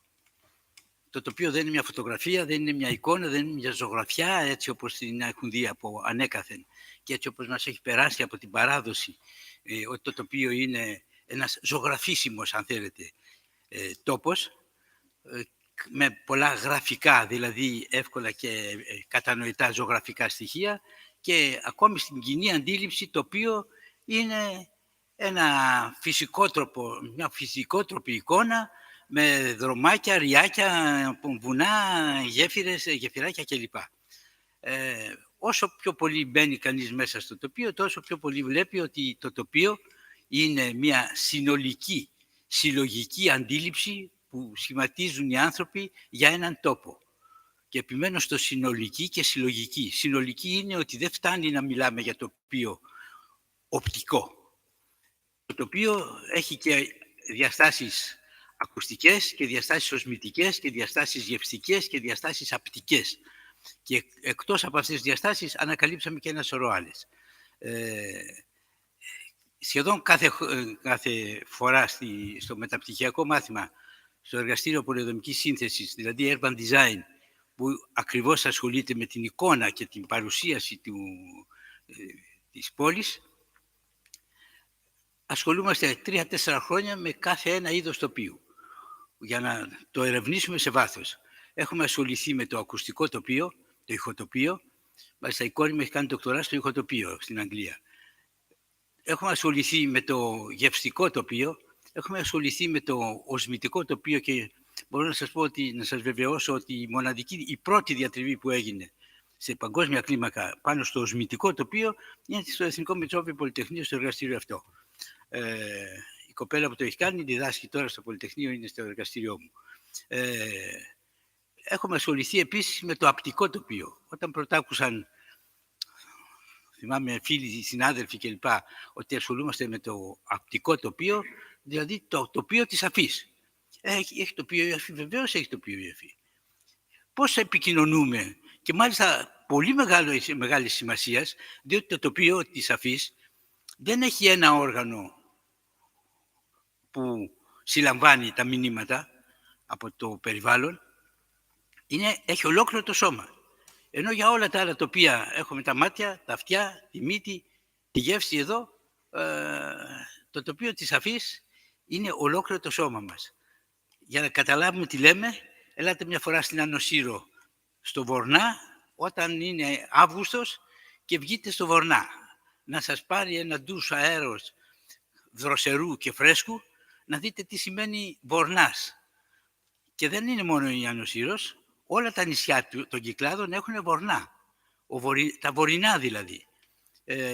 Θυμάμαι μια φορά που έπιανα τις κόρες μου που ήταν μικρές, μόλις βγήκαμε στην Ανάφη σε ένα στενάκι και βγήκαμε στο Βορνά, όπου τις σήκωνα με τα χέρια μου, τους βάσαγα με τα χέρια μου και πετάγανε, γιατί τις έπαιρνε ο αέρας. Και ξετρελωνόντουσαν στο παιχνίδι έτσι, γιατί ακριβώς ένιωθαν αυτό το ντους του αέρα. Δεν είναι μόνο η αφή που πιάνουμε με τα χέρια, με τα δάχτυλα και έχουμε την αίσθηση της αφής, ή έστω μεταφορά της αίσθησης μέσα από διάφορα μορφήματα που βλέπουμε στις εικόνες. Είναι όμως και η αφή που νιώθουν τα πόδια μας. Όταν περπατάμε, το που πατάμε είναι μια αίσθηση που την παίρνουμε μαζί μας. Μας συμπληρώνει την αίσθηση που έχουμε και την επαφή που έχουμε με τον τόπο. Σε ένα σημείο εδώ στην Ερμούπολη, εκεί στη Μητρόπολη, όπως κατεβαίνουν τα σκαλάκια εκείνα που έγινε η μεγάλη συνέλευση και αποφασίστηκε το όνομα της Ερμούπολης, συναντώνται 8 διαφορετικά είδη επίστρωσης. Από γρανιτόλιθους μικρούς, κυβόλιθους, από γρανίτη, μάρμαρα, γκαλτερίμια, γρασίδι, όλα τα είδη των πατωμάτων τα συναντά κανείς σε ένα σημείο στην Ερμούπολη. Και μου έκανε εντύπωση που διάβαζα κάπου ότι ένας περιηγητής Φλωρεντινός έγραφε κάποια στιγμή σε ένα φίλο του και έλεγε ότι τότε που πρωτοδημιουργήθηκε η Ερμούπολη, και έλεγε ότι σε αυτή την πόλη συναντάς πλακοστρωμένους δρόμους από μάρμαρο και είναι μια φοβερή αίσθηση, γιατί τέτοιους δρόμους συναντάς μόνο στη Φλωρεντία ή σε μερικές πόλεις της Ευρώπης που δεν το βρίσκεις πουθενά αλλού. Αυτά δημιουργούν το τοπίο. Όταν λέω λοιπόν το τοπίο ότι είναι η συλλογική αντίληψη του τόπου, θα ξεκινήσω από το να πω τι είναι τόπος. Να καθαρίσουμε, δεν είναι ο χώρος. Όλοι λέμε ο τάδε τόπος και εννοούμε μια συγκεκριμένη περιοχή, ένα μέρος. Μάλιστα προχτές διάβαζα ένα βιβλίο και έλεγε 50 μέρη για να ανακαλύψουμε τον κόσμο. 50 μέρη, χωρίζουμε τον χώρο σε μέρη. Αλλά δεν είναι ο τόπος μέρος απλώς. Ο τόπος είναι κάτι πολύ πολύ περισσότερο. Ο τόπος είναι οντότητα. Ξέρετε τι σημαίνει οντότης? Σημαίνει ότι έχει συνείδηση. Και έχει συνείδηση, τη συλλογική συνείδηση που του έχουν προσφέρει ανά τους αιώνες οι άνθρωποι του. Και πάλι οι άνθρωποι μέσα σε αυτόν το πλαίσιο το ψυχολογικό και το ιδεολογικό αποκτούν συνείδηση. Εμβαπτιζόμενοι μέσα στη συλλογική συνείδηση ενός τόπου, αποκτούν τη συνείδησή τους. Το φαντάζεστε? Εγώ χαίρομαι και απολαμβάνω το γεγονός ότι είμαι απανοχωρήτης. Απανοχωρήτης σημαίνει ένας κάτοικος, ένας άνθρωπος που γεννήθηκε, μεγάλωσε και έζησε την Άνω Σύρο. Η Άνω Σύρος είναι ένας φανταστικός οικισμός. Όχι μόνο στην ομορφιά να τον βλέπεις, όχι που είναι από μόνος του όλος, κάθε φωτογραφία που παίρνεις μπορεί να γίνει καρτποστάλ. Είναι ένας τόπος που έχει μια έντονη ζωή. Έχει ένα αναπτυγμένο πνεύμα που σήμερα έχουμε αρχίσει πια να τα αντιλαμβανόμαστε όλοι, ότι όλοι οι τόποι, για να λέγονται τόποι, πρέπει να έχουν τέτοιο πνεύμα. Τελευταία, είναι αρκετά χρόνια, ένας από τις σκανδιναβικές χώρες, ο Κρίστιαν Όμπερσουλτ, έθεσε τον όρο Genius Loci. Το Genius Loci δεν είναι τίποτα άλλο παρά η ψυχή και το πνεύμα του τόπου. Το τζίνι που λέμε, το μαγικό τζίνι του τόπου. Αυτό το τζίνι του τόπου είναι που μας κάνει να μπορούμε να βιώσουμε την ψυχή, τη ζωή αυτού του τόπου. Για να αγαπήσουμε έναν τόπο πρέπει να τον βιώσουμε, και για να τον βιώσουμε δεν φτάνουν οι πληροφορίες. Όσες πληροφορίες και να έχουμε, χρήσιμες είναι, αλλά είναι για το πρακτικό επίπεδο. Διαβάστε οποιοδήποτε τουριστικό οδηγό, διαβάστε οποιαδήποτε εγκυκλοπαίδεια κλπ. Θα μάθετε πολλά πράγματα για κάποιο τόπο, αλλά θα τα μάθετε ξερά. Εάν δεν ζήσετε και δεν μεθέξετε και δεν ρουφήξετε αυτό το genius loci του τόπου, δεν μπορεί να πείτε ότι βίωσα τον τόπο, ότι έζησα τον τόπο. Μου κάνει εντύπωση όταν έκανα κάποιες έρευνες για τον ναύπλιο, που οι ναυπλιώτες στο Μπούρτζι ούτε να τον βλέπανε δεν θέλουν. Δηλαδή είναι για αυτούς ένα στοιχείο που τώρα το προβάλλουν μόνο και μόνο για να έλκουν τους τουρίστες. Δεν υπάρχει Ιαπωνέζος που να μην έχει περάσει από εκεί και με τη μηχανή του να φωτογραφίσει από συγκεκριμένο μέρος, γιατί υπάρχουν και οδηγίες αν θέλετε. Και στην Αμερική τα κάνανε αυτά. Μάλιστα πριν βγουν οι ηλεκτρονικές φωτογραφίες, αυτές οι ψηφιακές μηχανές, στην Αμερική υπήρχαν και οδηγίες. Βάλτε τόσο διάφραγμα, σταθείτε εδώ, βάλτε τόσο διάφραγμα, τέτοια απόσταση κλπ. Και τραβήξτε το μνημείο για να έχετε την κοινότυπη φωτογραφία που έχουν όλοι. Και γύριζαν μετά στο σπίτι τους ευχαριστημένοι ότι πήγαμε στον Άφλιο, γνώρισαμε τον Άφλιο. Είδαμε τον Άφλιο. Τι είδατε, φωτογραφίσατε τον Μπούρτζι. Με αυτό το βλέπεις και σε οποιοδήποτε τουριστικό οδηγό. Οι ναυπλιώτες στον Μπούρτζι δεν το θέλαν καθόλου, διότι από πάντα ήταν είτε κάστρο των κατακτητών, είτε στη συνέχεια φυλακή. Και το τελευταίο που λειτουργήσε πριν γίνει το ξενοδοχείο ήταν το σπίτι του Δήμιου. Και μάλιστα ένας Δήμιος από αυτούς ήταν φιλόμουσος και έβαζε το γραμμόφωνο του και ακουγόταν, το έβαζε δυνατά, ακουγόταν, τότε δεν μπορούσε να ρυθμίσει τον ήχο στο γραμμόφωνο, και ακουγόταν στο ναύπλιο. Του απαγόρευσαν να βάζει μουσική γιατί τους θύμιζε ότι ερχόταν από τον τόπο του διαόλου, του θανάτου. Το Μπούρτζι για αυτούς ήταν ο θάνατος. Ερχόταν το πρωί την αυγή στις 4 η ώρα, πήγαινε μια βάρκα, τον έφερνε, τον πέρναγε από την πύλη των 5 αδελφών, τα 5 κανόνια ήταν τα 5 αδέλφια, τον ανέβαζε στην ακροναυπλία, πήγαινε στη Λεμιτόμο, καρατομούσε κάποιον και ξαναγύρισε στη θέση του και έβαζε μουσική. Λοιπόν, αυτό τους ενοχλούσε πάρα πολύ τους ανθρώπους. Όταν έκανα πειράματα για να μου δείξουν τον ναύπλιο, οι ναυπλιώτες μου σχεδίαζαν την πλατεία την κεντρική, την πλατεία του ναυπλίου που έχει την αποθήκη του στόλου, που έχει το τζαμί που δικάστηκε το αλληλοδιδακτικό σχολείο, το τζαμί που δικάστηκε ο Κολοκοτρώνης κλπ. Κανένας δεν μου έβαλε το ναύπλιο, το Μπούρτζι. Όταν πήρα το Μπούρτζι να δω τι γίνεται και το πήρα σαν σημείο αναφοράς, επειδή όλα τα τουριστικά δείχνανε το Μπούρτζι, έπαιρνα το Μπούρτζι και το έβαζα αλλού. Το έβαλα μια φορά, πήρα μάλλον τον ναύπλιο και έβαλα την Νάπολη. Έβαλα την Τρίπολη μέσα, την πόλη της Τρίπολης. Αλλά είχε το Μπούρτζι στη θάλασσα. Όλοι λέγανε ότι είναι το ναύπλιο. Είναι δηλαδή ένα κοινότυπο σημείο, το είχα ονομάσει τότε Centre de Banalité, δηλαδή κέντρο κοινοτυπίας. Θα μπορούσαμε να το πούμε ένας πυκνοτής που μας δείχνει ότι είναι το ναύπλιο αυτό το πράγμα. Έπαιρνα το ναύπλιο και το έβαζα αλλού. Το έβαλα στη Ρόδο. Κανένας δεν κατάλαβε ότι ήταν το ναύπλιο αυτό.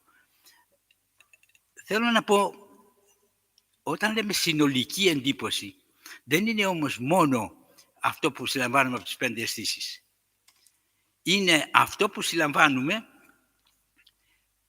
και από την τρίτη, ας το πούμε, αίσθηση, αυτή που σήμερα δεχθήκαμε πια να την ονομάζουμε συναισθηματική νοημοσύνη, ευτυχώς που την είχαμε χάσει, την είχαμε παραβλέψει τελείως τον 20ο αιώνα, ο οποίος ήταν ένας υλιστικός αιώνας, ήταν ο αιώνας του υλισμού. Είχαμε 2 παγκόσμιους πόλεμους.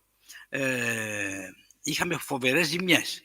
Έπρεπε να αποκατασταθεί η κοινωνική και οι δομές, ας πούμε, οι πρακτικές στις οποίες θα λειτουργούσαν οι κοινωνίες που είχαν ρημαχτεί, τελείως είχαν ρημαχτεί. Τότε λοιπόν είχε επικρατήσει αυτό το πνεύμα, το ωφελημιστικό, και όταν λέγαμε λειτουργία στα πολυτεχνία, στις σχολές αρχιτεκτόνων κλπ, εννοούσαμε την πρακτική λειτουργία, δηλαδή την ευκολία διακίνησης αγαθών και ανθρώπων. Δεν εννοούσαμε ούτε την ψυχολογική λειτουργία, ούτε αν ο χώρος μας αρέσει ή δεν μας αρέσει, αν μας πλακώνει ή δεν μας πλακώνει, αν μας ανεβάζει.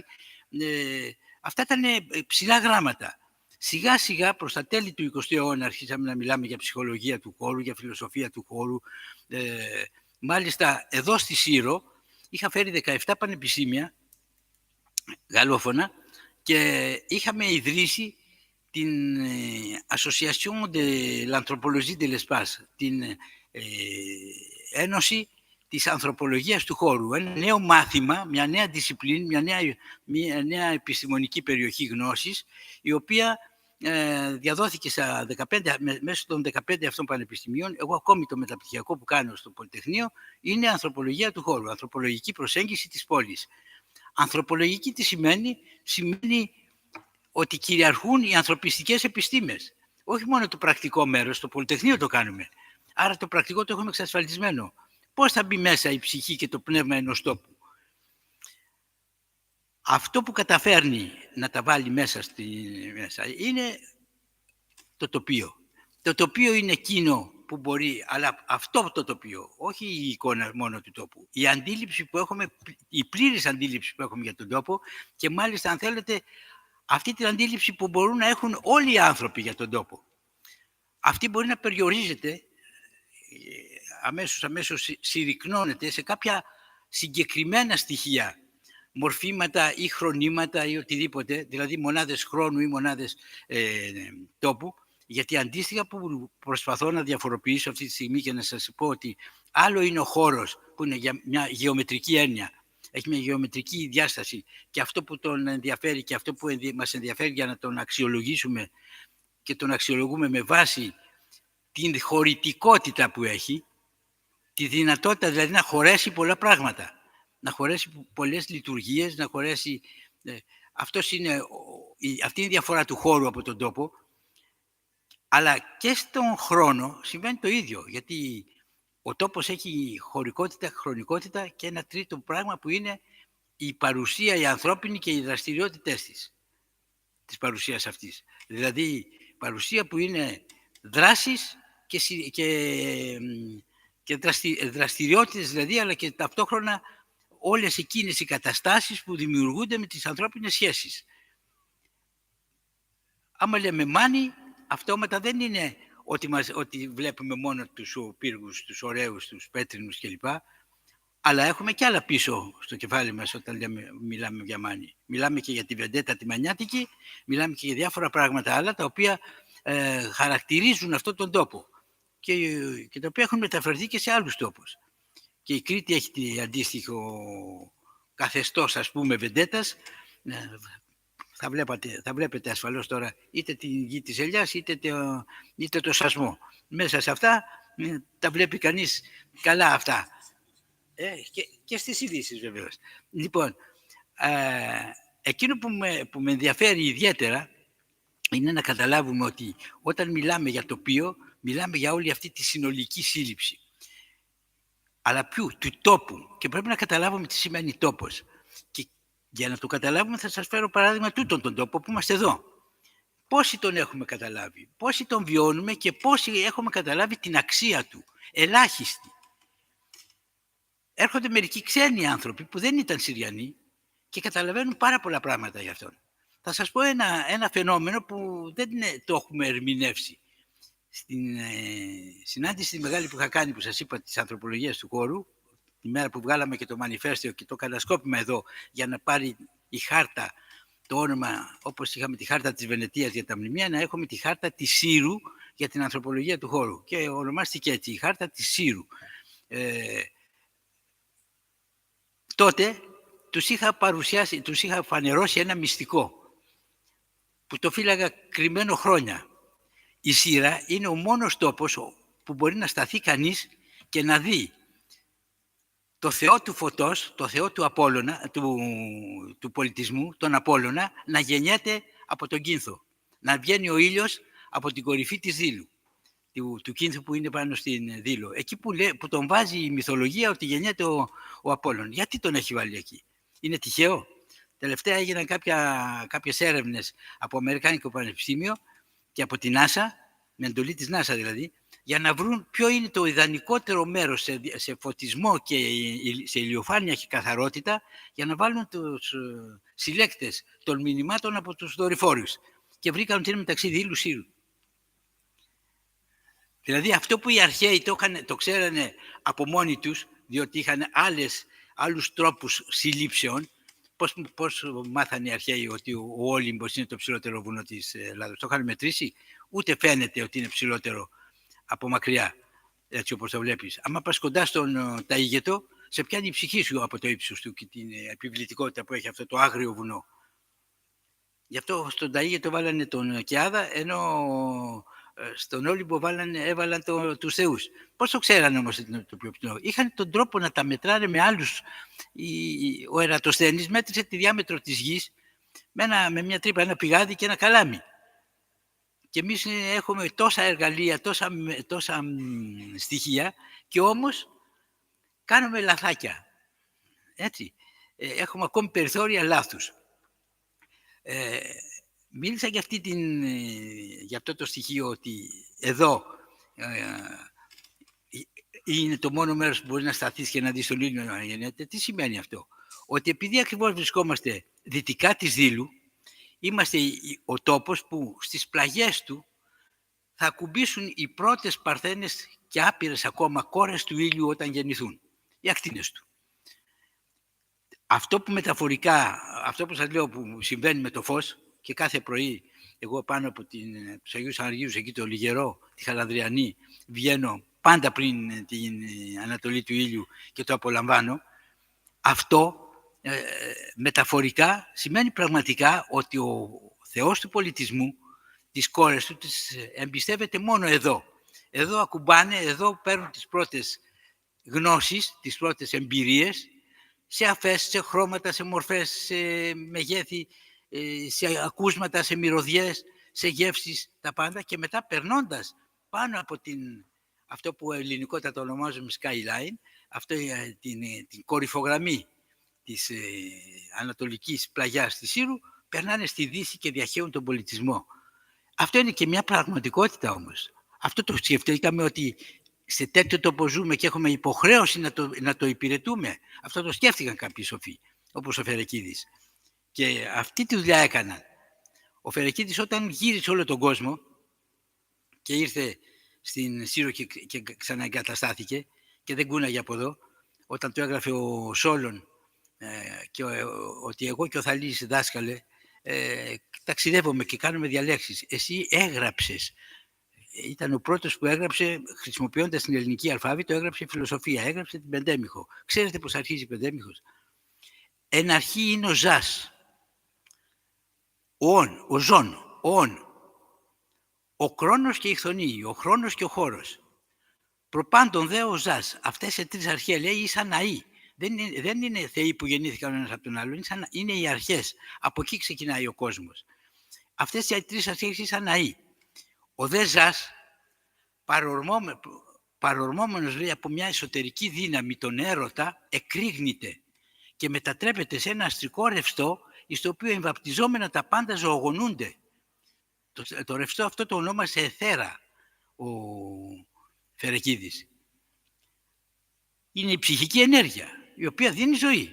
Μόλις μας φύγει βγήκε η ψυχή μας, λέμε, πάει, πεθάναμε. Αρχίζουν τα σκουλικάκια και κάνουν τη δουλειά τους επάνω στο σώμα μας, και εκεί πάλι είναι το εθερικό του σώματος που επιτρέπει σε αυτά να κάνουν αυτή τη δουλειά. Να υπάρχει αυτή η ενέργεια, να βγάζει σκουλικάκια ο πεθαμένος πια οργανισμός και να τον φθείρουν. Λοιπόν, όταν αυτός εκείνη την εποχή ανακάλυψε αυτό που πολύ πολύ αργότερα, 26 αιώνες αργότερα, ερχόμαστε να πούμε, να το ονομάσουμε μεγάλη έκρηξη, και ο Χόκιν να μας την περιγράφει, αλλά δεν μας δίνει και την αιτία. Τι και έκανε το κοσμικό κύτταρο να εκραγεί και να αρχίσει η δύναμη? Εντάξει, την είχε τη δύναμη μέσα του. Εκεί όμως, λέει, ο Ζας, ο Ζων, παρορμόμενος από αυτή την εσωτερική δύναμη, εκρήγνεται. Εκρήγνεται και μετατρέπεται σε ένα αστρικό ρευστό. Το εκρήγνεται ο Ζας σημαίνει ότι εκείνη τη στιγμή η ζευκτική δύναμη, το ένα, έγιναν πολλά, άπειρα. Δηλαδή ο Ζεύς έγινε Δίας. Η διαζευκτική δύναμη αυτή του σκορπίσματος δεν είναι τίποτα άλλο από την ίδια δύναμη που κράταγε ενωμένο. Και πάλι ο Ζας, επειδή δεν έπαψε ποτέ να είναι, και ο νέος ο Δίας δεν έπαψε ποτέ να είναι Ζας, ερωτεύεται την Χθονή και την παντρεύεται σε έναν ιερό γάμο που είναι ο πρώτος γάμος της ανθρωπότητας. Ο Ζας, λέει, ερωτεύεται τη Χθονή και για να την καλοπιάσει την γάρ γη γέρας δίδει. Της δίνει δώρο τη γη, να έχει δηλαδή υπόβαθρο ο χώρος για να σταθεί και να αρχίσει η δημιουργία. Για σκεφτείτε το αδιάστατο σημείο, την αδιάστατη στιγμή, μόλις αρχίσει να κινείται, τι γίνεται? Αποκτάται αμέσως το σημείο αποκτά διαστάσεις, γίνεται γραμμή, έχει μια μονοδιάσταση, αν κινηθεί και από την άλλη έχει περισσότερες διαστάσεις, αν κινηθεί και αλλιώς γίνεται τρισδιάστατο και ούτω καθεξής. Η δε στιγμή αποκτά διάρκεια. Έχοντας λοιπόν διάρκεια και έκταση, αμέσως έχουμε κόσμο. Δημιουργεί το μας. Αυτά τα συνέλαβε ο Φερεκίδης τον 6ο αιώνα. Και τα συνέλαβε εδώ. Πολύ πριν τον Φερεκίδη, την 3η χιλιετία, εδώ σε αυτούς τους τόπους, σε αυτόν τον εσωτερικό κύκλο των Κυκλάδων, αναπτύχθηκε ο πρώτος δυτικός πολιτισμός. Ο πρώτος ελληνικός πολιτισμός είναι ο πρώτος δυτικός πολιτισμός και αναπτύχθηκε αυτό που πώς ονομάστηκε? Πολιτισμός Σύρου Κέρου, έτσι τον ονόμασαν σύγχρονοι επιστήμονες. Ο πολιτισμός Σύρου Κέρου. Οι αρχαιολόγοι, επειδή τα πολλά ευρήματα τα βρήκαν στη Χαλανδριανή και στην Κέρο, που συνεχίζουμε να βρίσκουμε, τον ονόμασαν έτσι. Είναι τυχαίο λοιπόν που ο πολιτισμός, όπως σας είπα, ξεκίνησε από εδώ για να περάσει στη Δύση? Δεν μοιάζει με αυτό με την εικόνα που σας έδωσα πριν, ότι ο πολιτισμός ξεκίνησε από ο Θεός του φωτός και του πολιτισμού γεννιέται στο κέντρο των Κυκλάδων, περνάει και παίρνει τις εμπειρίες του από εδώ και πάει πέρα. Αυτός ο ίδιος τόπος, ο οποίος ταλαιπωρήθηκε στη συνέχεια πάρα πολύ, γιατί μέχρι και την κλασική περίοδο ήταν πάρα πολύ ανεπτυγμένος, δηλαδή τρίτη χιλιετία είναι ο πολιτισμός Σύρου Κέρου, την δεύτερη χιλιετία έχουμε την ομηρική εποχή και έχουμε τον Όμηρο να μας λέει ότι η Σύρος είναι ένα νησί πλούσιο και ευτυχισμένο και οι άνθρωποι του δεν πεθαίνουν από αρρώστιες, αλλά φτάνουν στα βαθιά γεράματα και έρχεται ο Απόλλων με τα χρυσά του βέλη είτε με τα αργυρά της βέλη και τους χαρίζει γλυκό θάνατο, δηλαδή είτε στο αγιάζει τους αφήναν τους καημένους να πεθάνουν στη γαΐσκα είτε στον ήλιο από ηλίαση. Εν πάση περιπτώσει, αυτή την εικόνα που έχουμε για τη Σύρο, της τρίτης και της δεύτερης χιλιετίας, έρχεται στην πρώτη χιλιετία να την ανακαλύψει και να την διαδώσει ο Φερεκίδης. Ο Φερεκίδης είναι σχεδόν άγνωστος φιλόσοφος. Γιατί ήταν εσωτεριστής. Ο Φερεκίδης είναι ο πρώτος εσωτεριστής φιλόσοφος της Ελλάδας και είναι αυτός που κατά τον Διογέννη τον Λαέρτιο, που μερικούς αιώνες αργότερα έγραψε τους βίους των σοφών, είναι αυτός που χαρακτήρισε ο Διογέννης ο Λαέρτιος ως τον πατέρα της εσωτερικής γραμμής της ελληνικής σκέψης και ως δίπλα του έβαλε τον Θαλή ως τον πατέρα της επιστημονικής γραμμής της ελληνικής σκέψης. Δηλαδή της επιστημονικής σκέψης η οποία στηρίζεται στην δια του επιστητού απόδειξη. Ο μεγάλος Θαλής λοιπόν τον ακολούθησαν ο Αναξημένης, ο Αναξίμαντος, ο Αναξαγόρας, φτάσαμε στον Ηράκλειτο και φτάσαμε μετά στον Δημόκριτο και λοιπά και ανακαλύψαμε τα μυστικά της ύλης. Αλλά ο Φερεκίδης ήταν ο πρώτος που μίλησε περί ψυχής. Τον εθέρα στην οποία εμβαπτιζόμενα τα πάντα ζωογονούνται. Τον Genius Loci το είχε ανακαλύψει αυτός από τότε. Και κόλλησε στη Σύρο και δεν έφευγε. Και του γράφει ο Θαλής, δάσκαλε, εμείς τριγυρίζουμε, ο Σόλων, εγώ και ο Θαλής λέει, τριγυρίζουμε και διδάσκουμε, αλλά εμείς επεαπτερόεν τα λέμε. Εσύ μάθαμε ότι έγραψες, στείλε μας σε παρακαλούμε, άφησέ μας να έρθουμε να δούμε τα γραπτά σου.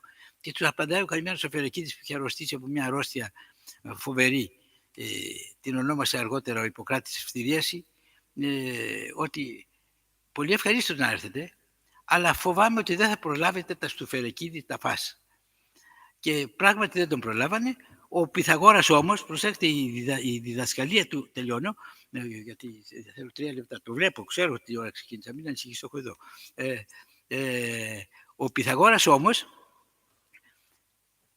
ο πιστός μαθητής του Φερεκίδη, μόλις πέθανε ο Φερεκίδης τον πήγε και να κάνει καθαρμούς στην Δήλο, διότι το ιερατείο, πάντα τα ιερατεία είναι τα ίδια σε όλες τις εποχές, τον είχε αφορήσει, επειδή μίλησε περί ψυχής και τότε έφυγε ο Πυθαγόρας και πήγε στην Σάμο και άνοιξε την πρώτη του σχολή. Αλλά στη Σάμο εκείνη την εποχή υπήρχε ένας Παπαδόπουλος, λεγόταν Πολυκράτης και ένας τύραννος, ο οποίος δεν επέτρεπε τέτοια καμώματα. Και έφυγε, πήγε στον Κρότονα, στην κάτω Ιταλία. εκεί σε εκείνη τη σχολή, η οποία λειτουργήσε περίπου 150 χρόνια, εφοίτησε η μάνα του Πλάτωνα, η οποία ήταν πλατωνίστρια, η Περικτιόνη. Η Περικτιόνη, μάλιστα υπάρχει και μέσα στη σχολή του αυτού μια μεγάλη διδασκάλισσα Περικτιόνη, γιατί οι εσωτερικές σχολές είχαν πάντα ένα μεγάλο δάσκαλο και μεγάλη διδασκάλισσα. Ο δε Πυθαγόρας ο ίδιος, όταν δίδασκε εκείνος, τα 5 πρώτα χρόνια, δηλαδή όσο οι μαθητές μπαίνανε, για 5 χρόνια δεν τον βλέπανε, τους μιλούσε μέσα από μια κουρτίνα και μετά εμφανιζόταν.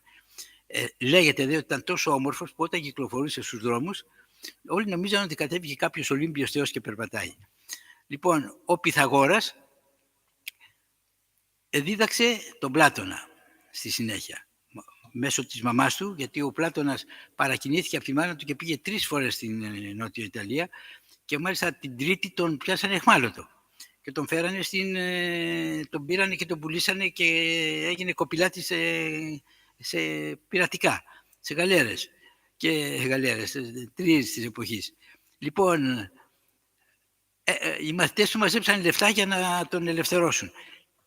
Και ένας μαθητής πλούσιος, εφοπλιστής της εποχής, πήγε και τον αγόρασε μόνος του και τον ελευθέρωσε. Και όταν έφτασε στην Αθήνα, βρέθηκε και με ένα μπάτζετ αρκετά σημαντικό και άνοιξε την περίφημη Πυθαγόριο σχολή στην Ακαδημία του Πλάτωνος. Έτσι έγινε η Ακαδημία του Πλάτωνος. Με λεφτά που είχαν μαζέψει οι μαθητές του για να τον ελευθερώσουν. Ευτυχώς τον ελευθέρωσε άλλος και έγινε η Ακαδημία. Ο Πλάτωνας όμως δίδαξε τον Αριστοτέλη. Και ο Αριστοτέλης συνόψισε και τις 2 γραμμές, και τη φερεκίδιο σκέψη και την θάλιο σκέψη, του Θαλή δηλαδή τη σχολή, και δίδαξε αυτά που δίδαξε και διδάχθηκε όλη η Δύση. Από τον Αριστοτέλη διδάχθηκε. Και ξέρετε πότε? Το 1200 που βρέθηκαν οι περγαμηνές του Αριστοτέλη σε ένα πιθάρι στην Ισπανία, όταν οι Ισπανοί υποχώρησαν και άφησαν την Ισπανία. Ο επίσκοπος Ραϊμόνδος, ένας φοβερός επίσκοπος, αρχιεπίσκοπος του Τολέδο, φώναξε τους σοφούς εκείνης της εποχής, Έλληνες, Εβραίους, Λατίνους και Άραβες, να μεταφράσουν από τα αραβικά, γιατί ήταν στα αραβικά αυτά που βρέθηκαν εκεί. Οι χριστιανοί, καλή τους ώρα, είχαν κάψει τα βιβλία της Βιβλιοθήκης Αλεξάνδρειας, είχαν σκοτώσει την Ιπατία, βεβαίως, τη μαθηματικό, και έτσι δημιουργήθηκαν τα πανεπιστήμια. Δηλαδή η Σορβόνη, η Οξφόρδη, το Πανεπιστήμιο του Μιλάνου, το Πανεπιστήμιο της Μπολόνια κλπ. Τότε δημιουργήθηκαν. Και από ποιους? Από τους παπάδες. Και από τότε άρχισαν και οι πρώτες καταλήψεις στα πανεπιστήμια, οι οποίες διατηρούν ζωντανό το έθιμο, και όλη η ιστορία ήταν για να απελευθερωθούν από τους παπάδες και βάλουν λαϊκούς μέσα, δασκάλους. Γιατί οι παπάδες πηγαίνανε πάντα να διδάξουν πώς θα κολλάγαν όλα αυτά στη δική τους διδασκαλία. Λοιπόν, έτσι έγινε και άρχισαν τα πανεπιστήμια, έτσι ήρθε η γνώση, και το ίδιο πράγμα έγινε στη συνέχεια, για να τελειώσω με τη σειρά, όταν ήρθαν οι σκοτεινοί αιώνες και όταν ήρθαν οι Βενετσάνοι και οι Φράγκοι και κατέλαβαν τα νησιά, η Σύρα ήταν άδεια, σχεδόν. Είχε περί τα 150 άτομα και όλες είναι γνωστές, 3 οικογένειες, και είχε, λέει, και 13 ελεύθερες κοπέλες. Άρχισαν τότε να έρχονται από την Ευρώπη, η οποία είχε πάθει ασφυξία από τον κόσμο που είχε αποκτήσει, και άρχισαν να έρχονται μετανάστες, τυχοδιώκτες, και να εγκαθίστανται εδώ. Από το Πρίντεζι ήρθαν οι Πρίντεζι, από το Αλέζιο ήρθαν οι Νταλέζιο, οι άλλοι που δεν ξέραν από πού είναι τους λέγανε Βακόντιο, άντε στην ευχή του Θεού παιδί μου, τους βγάζανε Βακόντιους, και με αυτόν τον τρόπο μόλις έγιναν 400 κάτοικοι, ο Πάπας όρισε Λατίνο επίσκοπο. Ενώ πρώτα είχε η Σύρος ανήκε στην επισκοπή της Αθήνας και επίσκοπος Αθήνας ήταν ο Μιχαήλ Χωνιάτης, μια μεγάλη φυσιογνωμία, λόγιος, και αυτός και ο αδελφός του που είχε γράψει το χρονικό της άλωσης. Έτσι λοιπόν έχουμε έναν δεύτερο πολιτισμό που γεννιέται στη Σύρο, τον πολιτισμό της καθολικής Σύρας. Άρχισε τότε να έρχεται ο δυτικός πολιτισμός επεξεργασμένος μέσω των μοναστηριών. Ιδρύθηκε το μοναστήρι των Καπουτσίνων, το μοναστήρι των Ισουητών κλπ. Αυτός είναι ο τόπος της Σύρας. Με το να έρθουν αυτοί όλοι, Όταν έγινε η Επανάσταση και ήρθαν οι πρόσφυγες από τη Χίο και από παντού που τους έδιωξαν όλα τα άλλα νησιά, πήγαιναν στα άλλα νησιά και τους έδιωχναν, η Σύρος τους δέχτηκε, γιατί οι Σουήτες, πανέξυπνοι τύποι, είπαν και μορφωμένοι, είπαν στους Συριανούς, αυτοί κατέχουν το εμπόριο της Μεσογείου, θα κάνουν τον τόπο πλούσιο, να τους δεχτείτε. Και έτσι γεννήθηκε η Ερμούπολη. Τέλειωσα. Ευχαριστώ. Τα κλείσα όμως όλα, τα κατάφερα.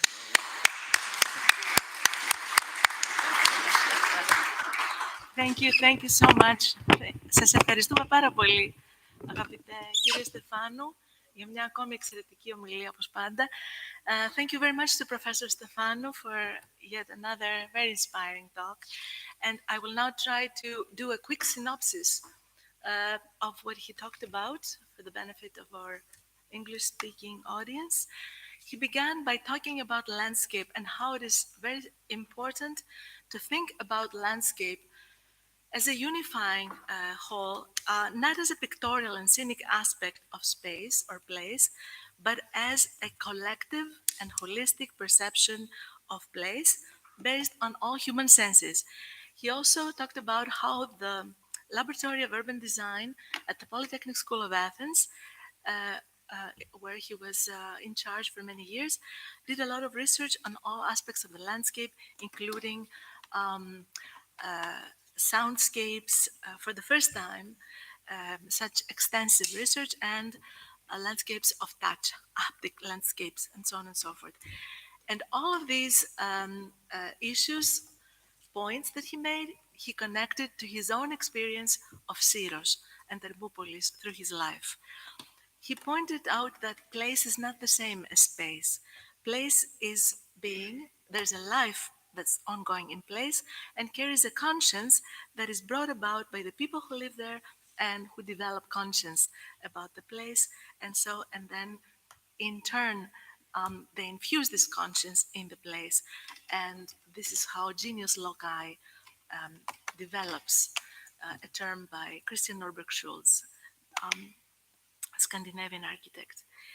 So he said that it's really important to acquire practical knowledge about place, knowledge that is experienced, and recounted his own acquisition of such knowledge by growing up in Syros. Not just acquiring knowledge and experience of place by passing by as a tourist does and taking photographs, but when we're talking about landscape, as I said before, it should be conceived through all of our senses, but through our emotional sensitivities and mentality and consciousness. This is all something that he has developed in his work on the anthropology of space, in which we may talk about the prominence of humanistic aspects of place as organized and brought together by the landscape concept, the landscape perspective, whereas space is a geometric, abstract conceptualization of our surroundings. Place, in contrast, is about spatiality, temporality, and human presence and activity, as well as human interrelationships. So then he moved to talk about Syra and its significance through the centuries, and said this is the only place in the world where one can, or in Greece, where one can stand and witness the birth of Apollo, that is, the rising of sun from Delos, from the island of Delos. I believe that's the summer, not the equinox solstice, το θερινό ηλιοστάσιο. Σωστά? Τον Απόλλωνα. Summer solstice. And also this place, this area between, the space between Syros and Delos was found to be the one with the clearest atmosphere, and thus was selected by NASA as the best location for their satellites. So the slopes of Syra are the first place where the sun's rays hit the earth, and this, of course, speaks to the significance and value of Syros since the 6th century BC. This significance is very much tied to the life and work of philosopher Ferekidis, who first wrote about the world's genesis in written language. He's the first one who talked about ether and thus the human spirit, the spirit generally, but also the human spirit, psyche, psyche, and also talked about the creation of the world, the Big Bang, for the first time. Um, that's the starting, the creation of the astral world and planetary universe. In mythology, Zeus, um, Zeus, but that's Zeus. Thank you. Yes, um, the the one that is alive, because that's what it means in Greek. The one who is alive falls in love with Earth, and this is the beginning of creation. And this is also where the moment acquires duration. So we have the birth of temporality as well, which means cosmic life starts to be. Syros, in conjunction with Keros, is also very much connected with the first Greek civilization, the birth of Greek civilization, which of course is the birth of European civilization, 3000 BC. In 2000 BC, Homer talks about Syros, and in 1000 BC or so, Perikidis, the first esoteric philosopher, again teaches about all of the things we talked about before.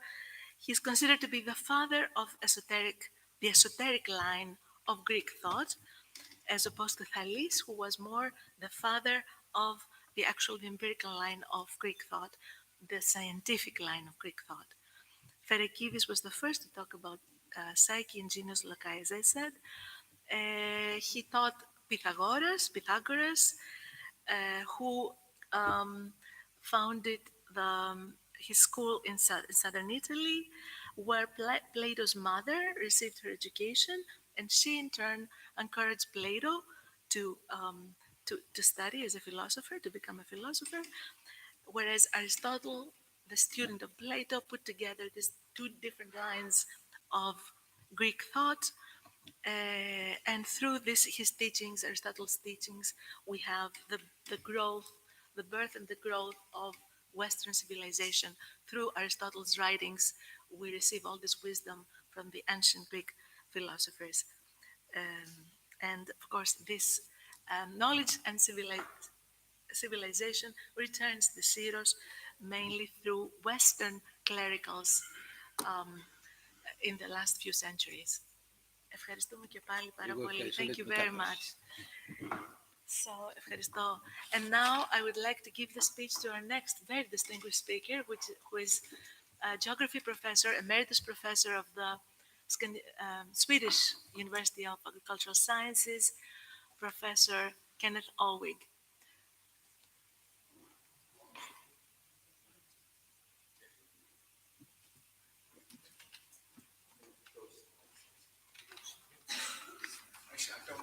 Do I need a microphone?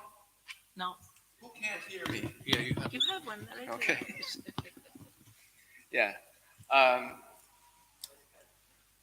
It's a huge table and a low chair. I don't know quite what they were thinking. I don't know exactly. It's very strange. But anyway, the Syros, wait a minute here. Syros, well, we say Delos, but you say Thelos. Thelos, for our time, and Central World Cultural Syros, a Delos for our and a Central World Cultural Tourism destination. I'm actually following up on what Stefano was talking about, even though I didn't know what he was going to talk about. I think you can distinguish between a kind of continental way of thinking, which is hegemonic, imperious, gridded, a landscape of space, Euclidean space, as Stefano was talking about. But I think there's another way of thinking, which is archipelagic, or archipelagical, which is heterogeneous, cosmopolitan, a landscape of place and chora. And they're like, well, I have like mirror images. They're quite sort of mirror images of each other. What you have on let's see, I can Yeah, what you have on this side is a map done by Claudius Ptolemaeus, who lived from 100 to 170 AD. About he was Greco-Roman. He was more Roman thinking in a lot of ways than he was Greek thinking. And things what applies to his map is that thing which is the modern map that we all know is that things are located in an absolute abstract Euclidean space, which is also flat. And everything within this absolute space is homogeneous. So if you look at a field like this, you will have everything as some kind of maze or some kind of other product. But it tends to homogenize things. And everything unified in a space like this, if say it's a country, becomes thought of as like one people. They speak one language, have one culture, and that sort of thing. And I think this archipelagical way of thinking, it searches for commonalities within a common, and in this case, not a commons on land where we think of with sheep and so on, but a water that's a commons, where you share the fish, where you share the transport links and so on, and you see commonalities that link diversity of knowledge and culture. And what I show here is on the top, you have here, you have the way oftentimes God is presented to us, God the Father is presented to us today, as someone up in the sky who's using geometrical means to create a kind of circular, or circle was a holy kind of thing, environment. But he's doing it from the outside. But at the bottom, I have pictures of what happens when a water drop hits the water. It kind of creates rings that go outward.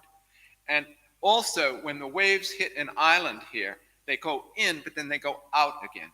And in the old days, particularly, but still, this is this way of thinking that the core is important, and the chorus also in your cities here is the core of the place, not the periphery. But in the Euclidean kind of geography, it's the periphery that determines what's your property, what is your nation. But here, it's the core that's important, which then goes out like rings. And it's interesting, you also mentioned this philosopher from Syros, whose name I will not try to pronounce, Pherecytus. He emphasized very much the importance of water from which things are born, and himself lived apparently in a cave, and this underground thing. And this circular way of thinking is also related to what navigators call dead reckoning. Instead of using the stars, which we know, or using these kinds of ways of navigating, which is famous for like crossing the Atlantic or something, where it's a barren sea. Here, it was dead reckoning was using your body to do this. And also, it was mentioned that from Syros you see, I'm just stealing lecture or something. You see the sun when it rises above the horizon. It seems to be arising from Thelos, as if it's being born and coming up when you see it from here. It's not like that when you're on Theros, because then it's coming up somewhere else. And it's also somewhat true of the moon. Now, there's a lot of things I think that are really interesting in common about Thelos and Syros, particularly Hermopoli. It was because of Annos-Syros that it was a sanctuary for modern refugees, relatively modern refugees.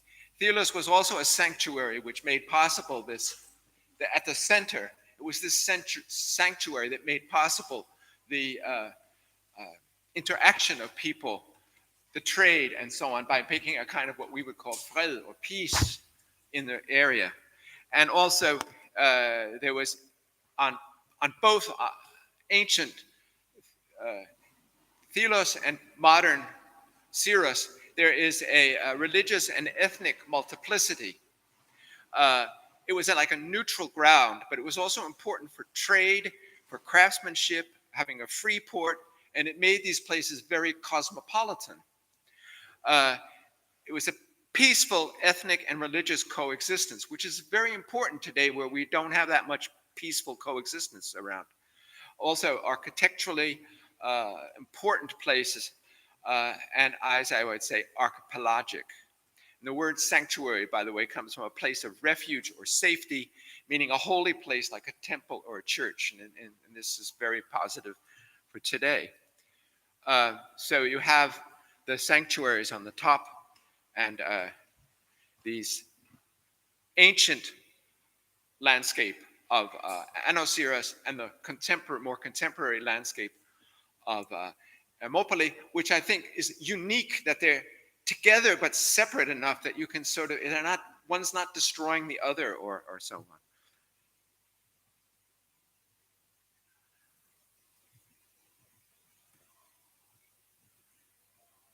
Yeah, this one I think I missed somehow. It's not a Mac. Anyway, so here you can see the difference in how these two different ways of navigating or orienting yourself are reflected. In Ptolemy's, maybe I didn't show it properly. In Ptolemy's, you have these squares within which things are located, and that's a modern definition of landscape. Here you have a Portolan map, which shows how you navigate in a kind of place like this. The Portolan map navigates not in relation to the stars, but in relation to the places that you can see as you move. And you relate that to your body as it moves through these bodies of land. And one of the ways, I've tried this with fishermen in the West Indies, one of the ways they navigate is you can line up a mountaintop church like you have here, and below it a significant building or something, object like this. When they line up here and another two line up here, then you know where you are. And you can keep navigating this way using a map of this sort to find your way in an archipelago or archipelago. So this is the point of the archipelagic thinking, is that you are relating your body and places to other places. It's not the abstract space of Euclid, which also Stefano was talking about.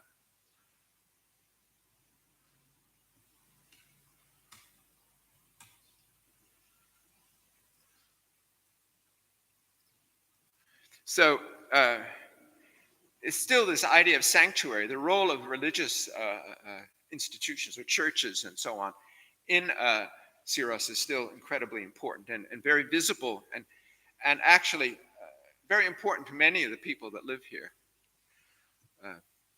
But also it's a living and working year-round community, which is like Delos, both a culturally pan-Greek, but also an international community living in a multicolored Greek and Mediterranean architectural environment.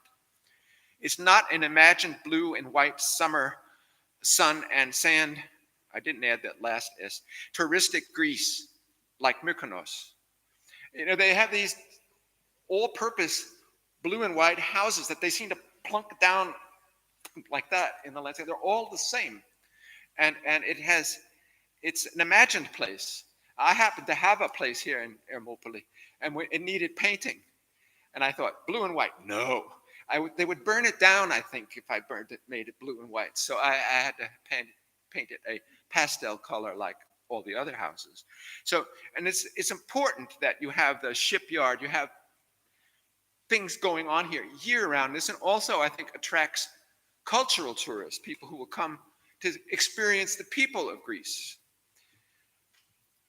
Now, one of the things, or the thing I would recommend most, I think, to preserve this area as a place of cultural significance, which will attract people who are interested in culture, is to think about the UNESCO designation as a heritage site. But the thing is that there are archipelagos that are designated by UNESCO, but it's only for their physical geographical characteristics. But what my point is that this way of archipelagic thinking and the critical role of this area in developing this thought, it's both the physical and the cultural that grows up together, which I think is sort of the point that Stefano was making as well. But the thing is that it's been traditional in UNESCO to have either nature or culture. But in recent years, they have developed, and this was a person who was a geographer who developed it, who studied at Berkeley for a while, developed an idea of places that were both. So recently, the Lake District in England, for example, was designated as both. And I think this is rather unique. And I think that if we did this for Syros as a kind of modern parallel to Thelos, working together a bit like that sun rising, then you could develop an idea of a motivation for making this a World Heritage Site that combines both elements and which relates the ancient to the modern. And I think that that this would be possible and unique. And so the criteria that they have are to represent a masterpiece of human creative genius. Well, we agree that Syros is a creative human genius, right? And then to exhibit an important interchange of human values over a span of time or within a cultural area of the world on developments in architecture or technology, monumental arts, town planning, or landscape design. Well, what could be more here than that? To bear a unique or at least exceptional testimony to a cultural tradition or to a civilization which is a living or which has disappeared. We have both disappeared in Thelos, living here, and we have to keep it alive. To be an outstanding example of a type of building, architectural or technological ensemble or landscape which illustrates A, significant stages in human history, I don't know what happened to B. And to be an outstanding example of a traditional human settlement, land use, or sea use, which is representative of a culture or cultures or human interaction with the environment, especially when it has become vulnerable under the impact of irreversible change. Well, this is very close also to the things we've just been talking about, especially during Theano's presentation. And then to be directly or tangibly associated with events or living traditions, with ideas or with beliefs, with artistic and literary works of outstanding universal significance. Well, that was Stefano's lecture. The committee considers that this criteria should preferably be used in conjunction with other criteria. But it also includes nature to contain superlative natural phenomena or areas of exceptional natural beauty and aesthetic importance. I think we're going to hear about that next. To be outstanding examples representing major stages of Earth's history, including the record of life, significance, ongoing geological processes in the development of landforms, or significant geomorphic or physiographic features. Now, I'm actually going faster than you asked for. But the thing is that about the UNESCO is also, it was founded after World War II to kind of counteract this kind of continental thinking I was talking about, this kind of one culture, one race, one kind of thinking. And so it's a world heritage, not just one. And it seeks to build peace through international cooperation in education, sciences, and culture. And I think right at this very moment, peace is something that is on a lot of people's minds.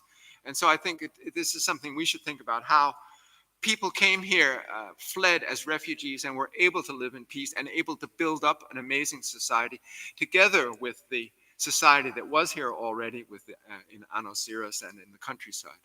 Though there have been conflicts, I think basically it's amazing how well the two have functioned together. That's you had a fast lecture here. Thank you very much. Yes.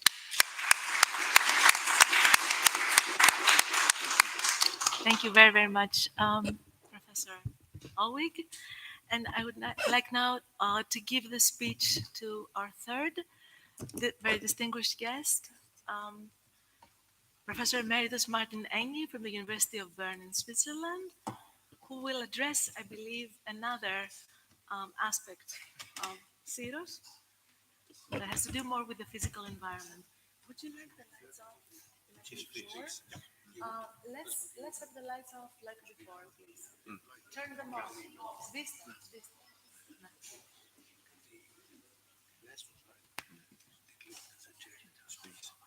Good morning, Kalimera. Can you hear me? You don't need to see me. You will see what's important right up there on the screen. So thank you for the intro and thank the I think the two previous lecturers, you've set me up perfectly. Perfectly. I wish to talk about an ongoing project that is hopefully nearing its completion on the Syros Geopark. And I put two subtitles up: for whom and for what. That's what I will address, but of course I have to address why Syros, why geology. Now, just the last few words we heard from our previous speaker, Ken Olvig, of course addressed, yes, there is something to culture that we now call science. And when you think about it for a moment, everything that's visible here, everything that is especially visible there, without science, it wouldn't be here. We wouldn't be here. So if we define, perhaps extend the term culture to mean what is truly important to mankind, science should be an important part. And it is not very visible in many things that we call cultural, strangely. So let me get started with the outline. So I will address the question, why a geopark and why Syros, in part B of the talk, but that means there is a part A. Well, what's the part A? It's just to give you an idea of the framework that this project is set in. What is the project? How it came from ideas and ambitions to something we are actually realizing. I will present that there are two central elements: a geocenter that we would have called geomuseum if it weren't for the difficulty of using the word museum in Greece. Can you not hear me? Better this way? Okay, thank you. So two elements, a geocenter and geopaths. And then in part B, I will address the real questions. Why are geologists so incredibly hot on Syros? What is so special here? Why do we come here, hundreds every year? And then two main motivations. So the questions I asked in the subtitle: for whom and for what do we actually build, I would say, or realize the geopark? There are several aspects: economy versus ecology, or perhaps not versus. What about the political culture or subculture versus ethical politics or ethics in general? The broader context: what's the societal significance of such a product? What is the awareness of landscape currently, and what could it be or should it be? And then a few things finally, future prospects. What if this project actually comes to its termination? What's next? And we've heard about UNESCO operations. I will present briefly on one and end up with some words of perhaps not wisdom, but at least reminders that there are challenges and responsibilities ahead. So that's the outline. Let's get started. The Geopark project is something that started many years ago as basically a dream. And I will tell you that my dream more than 25 years ago is to change something fundamental here, change the fact that hardly anybody on Syros knows of the importance to geology of Syros. They see lots of people running around with maps and hammers, and they say, oh, look, the geologists are back. But nobody seems to care why. Why are they back? Why do they keep coming every year? Why are hundreds of scientific papers written about a little island somewhere in the blue sea? Why? Nobody knows. And I think that needed changing. So that was my personal dream.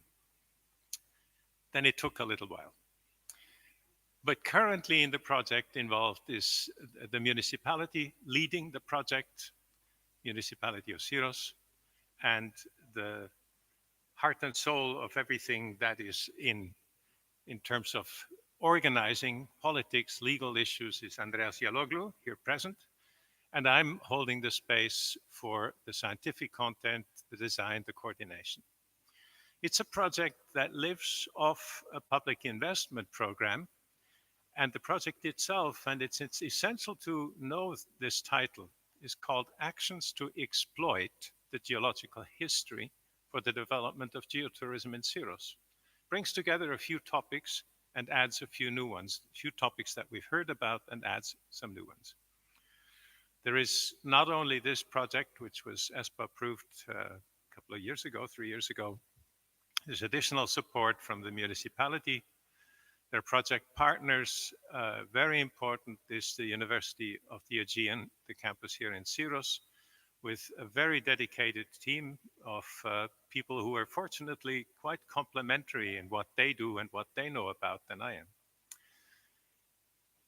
am. There is very active collaboration with them, but there are collaborators not here in Syros, mostly with many universities in the UK, France, Italy, and Switzerland, some in the United States. A project of this kind lives ultimately of collaborations. And so it's essential to acknowledge that here. There are local stakeholders. KINSEP is one.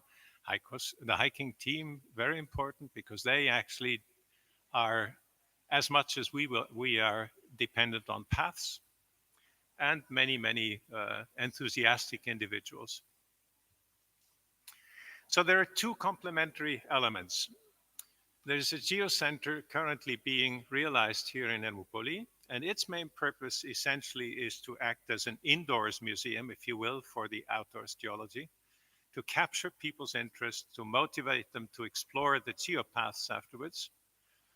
It's situated in a very attractive central location, I'll show you, which happens to be near shops and the athletic center, and possibly the new campus that should be, could be, hopefully will be established of the University of the Aegean. It's in a historic setting, a 19th century architecture building entrenched in Syros roots and Syros culture. That's the one element. The other element are the geopaths, and the ones we are realizing currently are in Apanomeria. And their main purpose is a complement to the other one, the other center. It's an outdoors museum. The incentive to understand more is its main goal, and to motivate to visit the geocenter would be one way to actually understand more. It's in a fantastic landscape set in northern Syros. There are 3 trails being developed as discovery hikes, and there is a geo app, so a portable app for your iPhone being developed currently, so that the geology is self-guided. You don't need, mind you might like to have a physical person guiding you. Sometimes that's nice, but you don't rely on it. And it's an outdoors alternative to the museum here in Ermoupoli. And the main thing we wish is for pedestrian tourism, a very sustainable form of tourism, to become much more important, to reduce local traffic and stress. So those are the 2 elements, and they cross-pollinate. People who go first to the museum are hopefully going to be curious to go hiking, and people who happen to go hiking first will see, oh, look, there is something here, and let's motivate them to come to see the museum. So let's see where the museum is. This is the building, Kornilaki building. Some of you will have seen it. It's prominent, and it's situated not in the center, and I'm happy about that. It's a little outside in a developing center of Syros. The inside looks currently as I've shown here. Grandiose architecture, very suited for setting up a museum, but as you can see, it's not a geocenter yet. The other part, the hiking paths, glorious landscape, absolutely glorious for people who know how to use their feet and their eyes and their nose. All of our senses are being fed. We're developing 3 geopaths. I will tell you about them a little bit. You can see them on the lower part, a path down to Lia, a path up to the north tip, the Apori, and a path down the other side from Cambos to Grisas. If I show them on a geological map, you're not able to understand the significance, many of you are not able to understand the significance of this mess of colors and patterns. All it's supposed to show you is that the 3 paths The red one would be the one down to Lia, the green one to the north tip, to the Apori, and the purple one down to Grisas and Trojos. They walk across many structures. It's a wild pattern, many colors, and the colors are simply rock types. So it's a menu, which you can't read yet, but it's a menu rich for the offering. So that now asks the question, okay, geopark, fine, 2 elements, fine. For whom then? Well, we need opportunities of the cultural kind, and my 2 previous speakers have outlined that. Well, where is culture being delivered? Well, schools is a good place, elementary and high schools from Greece mostly. Students from all over the place, they're already coming if they're interested in geology. Many more could be coming for ecology or whatever reason. Groups, all kinds of interest groups, hiking tours, popular ecology programs are very much in the making. Families and friends, mix the generations, mix the cultures.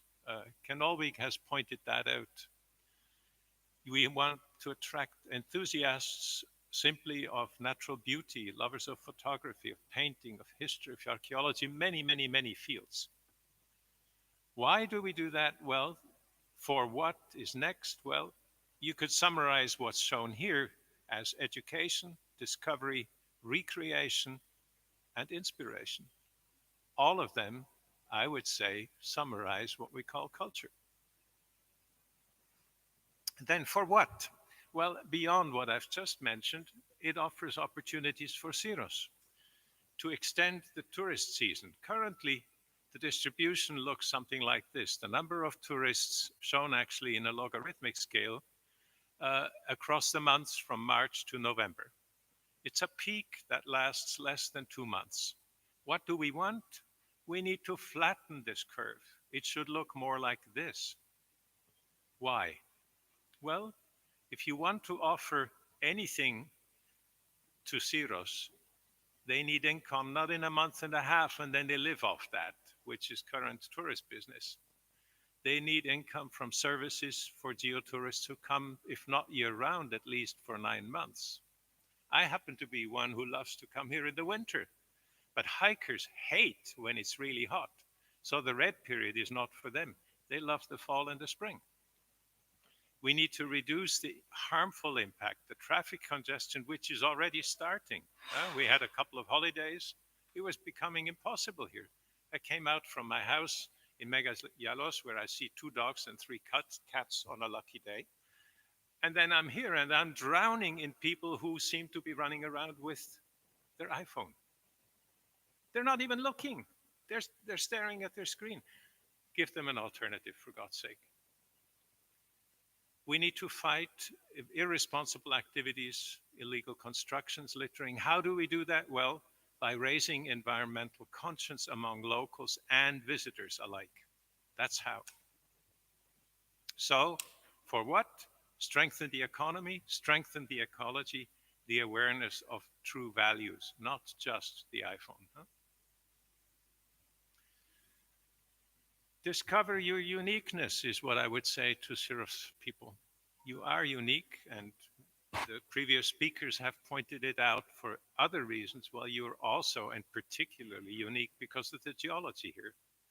So why on earth is Syros such a paradise for geologists? Well, historically, one mineral that you see plentifully here, which is quite rare in the rest of the world, glaucophane, was first discovered on Syros. Hausmann in 1845. He was never here. His sister was here and brought him a piece. Pretty funny. He was a professor in Germany, a mineralogy prof, and he never set foot on Syros, but he wrote an essential paper. Now, it was not clear that it was an essential at the time he wrote it. That's science in the making. You never know why, what it's good for. We just do it because we love it. Well, it happens to be a strikingly blue mineral.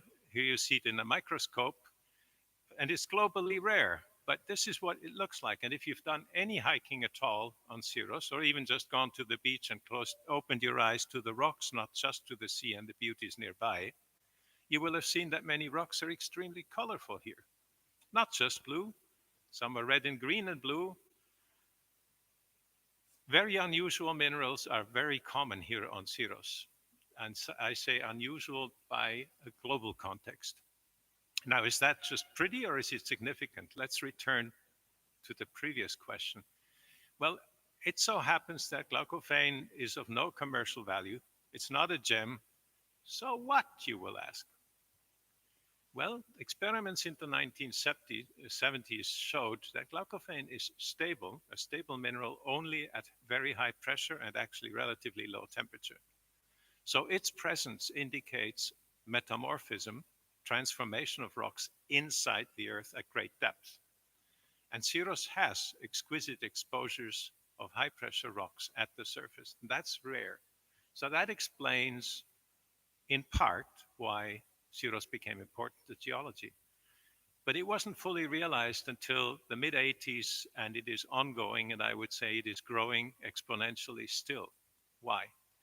Well, geological studies of metamorphism, of tectonics, and of geodynamics, and I will give you a bit on what these terms actually mean, is at the core of a lot of ongoing geology.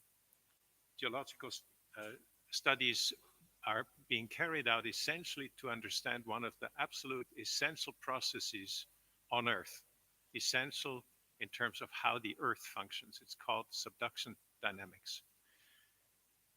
Almost all the important earthquakes and explosive volcanism is concentrated, is directly linked to this phenomenon, to subduction. So Syros is important because you can study subduction at the surface. And that asks a funny question. Well, if these rocks form at 70 kilometers depth, why do you see them on Syros? Contrary to common belief, not because some giant brought big rocks and slammed them into the earth. They came up, and they came up pretty fast by geological standards. So currently, Syros is hot for geologists because we're able to unravel the architecture of such a process. And geophysical studies link what you see at the surface with what we see as scientists inside. It's called seismic tomography. And that allows us to link global processes of plate tectonics to something we can locally observe. And Syros is special because the material that was down 70 kilometers came up in a hurry and is currently at the surface where we can study it. It's very convenient for us. We like to link global plate movement to mantle dynamics and. That's what's currently being done. That's why people are here, and geologists are here. So let's look. If Syros is a window into a plate tectonic factory, let's briefly look at that window. So we have, yes, admittedly, very classical view from outer space to what is the Aegean. And then in this little framework here is are shown a few colors. I will explain very little of it, but I will show you, along this transect, it doesn't want to go, along this red north-south line, I'll show you how, in fact, what is currently visible evolved as we now understand it. The story starts at about 65 million years ago. That's how it looked then. Africa was just being pushed under Eurasia because the African plate was and is currently converging towards Eurasia. That's the current view in a cross section. And what I want to show you is just very briefly what happened in a very early phase to what would be Syros later on in a second phase of what would become something visible at the surface. And then we'll stop with that. Well, that was the view in a sort of several hundred kilometer scale. But Syros isn't 700 kilometers, so what can you see locally, you might ask? Well, you will see, sorry, I forgot one thing. You see these black lines here, and they are lines along which movement happened. We call them faults. It's not their fault, it just happens to be a fracture.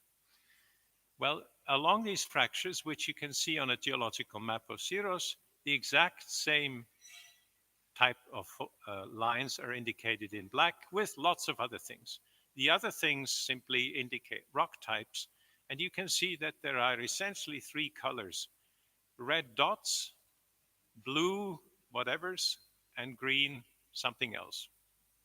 What does that mean? Well, we'll look in a moment. Right now, we look at a north-south section. It's almost north-south. It's a little bit skewed. And you can see the north-south section here. And again, these black lines here and here correspond to these faults that we saw on the very early cross sections. That's what we see in structure. But when you then look at the rocks, when you study the rocks, they turn out to be of quite different type of metamorphism. The red dots are present again, the blue area is present again, and the green area. And you can see that they are spatially distributed and they're somehow delimited by these black lines, by these faults. That's because the rocks in different areas remember different parts of their history, and essentially we can detect three stages. The first stage that we call eclogite stage happened about 50 million years ago when the rocks of Syros were at 70 kilometers depth, roughly. Lots and lots of data, hundreds of data sets to prove that this is how it is. There is a second stage which was at less depth. So this is 70 kilometers, this is at about 35 kilometers, and what happened then happened about 40 million years ago. So we started about 50, let's say among friends 40, and there is a third stage which is only 20 to 25, and you already see that, oh, the rocks are at lower pressure, so less deep. They're at about 20, 25 kilometers depth, stage 3. And that happened about 20 or 25 million years ago. So we have a history on Syros that spans about 30 million years of convergence. Material going down means something else comes up. Well, Syros came up. Thank you very much. You're at the surface. Now we can study you. All right, so let's go study. All of this and plenty more, I'm giving you a kid's version, really, is known now of Syros, is known by geologists. How many here, raise your hand, knew about this history? Don't see many hands. I see some waving. I'm very happy I see some waving, but you see, you're in good company. Nobody knows. And it's not your fault. It's our fault. It's the geologists who didn't speak up and show it, but we're changing that. There's lots more to be discovered. So it's a safe prediction. Geologists will come flocking in from all over the map, and they will work on Syros. And if you go up to one of the geopaths, very likely you'll run into them. So what are the challenges once the geopark is there? Well, we need to protect what are sensitive geosites, as we do for archaeological sites. For that, we need to define geotopes, so fully protected localities, and we need to control what people can do on this island as far as collecting and sampling. You would be surprised how much pressure there is from the mineral industry, from the collectors of the world, once they know that something really cool is here. We need legislation to control, to limit how collecting and sampling is happening. Loose specimens, if you pick up your rock and take it home for your grandchildren, by all means do. There's plenty. But if you want to use any means, we need to register those who do it. We need to delimit what they can do. Certain things you cannot do, definitely no explosives. The question is, how do you enforce that? What are the legal issues? Those are challenges ahead of us, and we're not doing nothing, but it's coming. We need to involve the landowners. Very important. Protect their rights, their property. When people come and look at things, that's fine. Looking does no harm. But oftentimes looking goes with leaving garbage behind, doing damage to property. We need to ensure, not by policing, we need to ensure by raising conscience, by making people aware this is something we keep. It's not something you take home. There will be further development needed, no doubt. The Geocenter one of these days may become a geomuseum if authorities so like. It's not my current nightmare, but yes. And yes, of course, there is the idea of a UNESCO geopark. By all I know about it, Syros alone is too small, not in terms of geography, it's too small in terms of the number of topics, the number of phenomena. So we do want to involve other islands, Milos, Dinos, Andros, Santorini, of course, come to mind because already things are being or have been developed there. More is needed, and it needs to be growing grassroots up. It cannot be legislated in Athens and then imposed because people have to want it. So maybe we will have a UNESCO Cyclades Geopark one of these days. I may or may not be around. Final remarks. Syros does offer new opportunities, but with new opportunities always come new responsibilities. What are they? First of all, gratitude and respect to the landowners. They are the guardians of the traditional values. They may not know it, but they are. And we need to respect that. We need to also acknowledge it. We need to protect the landscape in its broadest sense, the soundscape. So we can't pollute, we can't noise pollute. We have to keep the treasures. They're an immeasurable worth to our children and theirs. Preservation of a still largely intact ecosystem, plants and animals in the air, on land, in the sea. We do damage without noting, but worse, we often do damage quite deliberately. The only way to stop that is to make people aware, raise conscience. And we need to support policies, long-term planning, accept that this may mean we do think we need to change things. We can't always do them the same way. And we need to guide by example, preferably positive example, and that means all of us, all of us. I will stop with just an image of Aerolithos with some visitors that are always around. And I want to thank the municipality foremost of Syros because they are establishing the Geopark project. They're making it possible. The project partners from the University of the Aegean, many colleagues and collaborators who are not currently here. Some of the colleagues are currently here. Many supporting enthusiasts and idealists already in Syros or from Syros. Quite a few people who have moved away but who know about Syros are supporting this. The organizers of the Spot Symposium, thank you, Tiano, and the speakers and participants of this event. And I will leave this up in case your memory is getting low. Here is the main thing of what I said.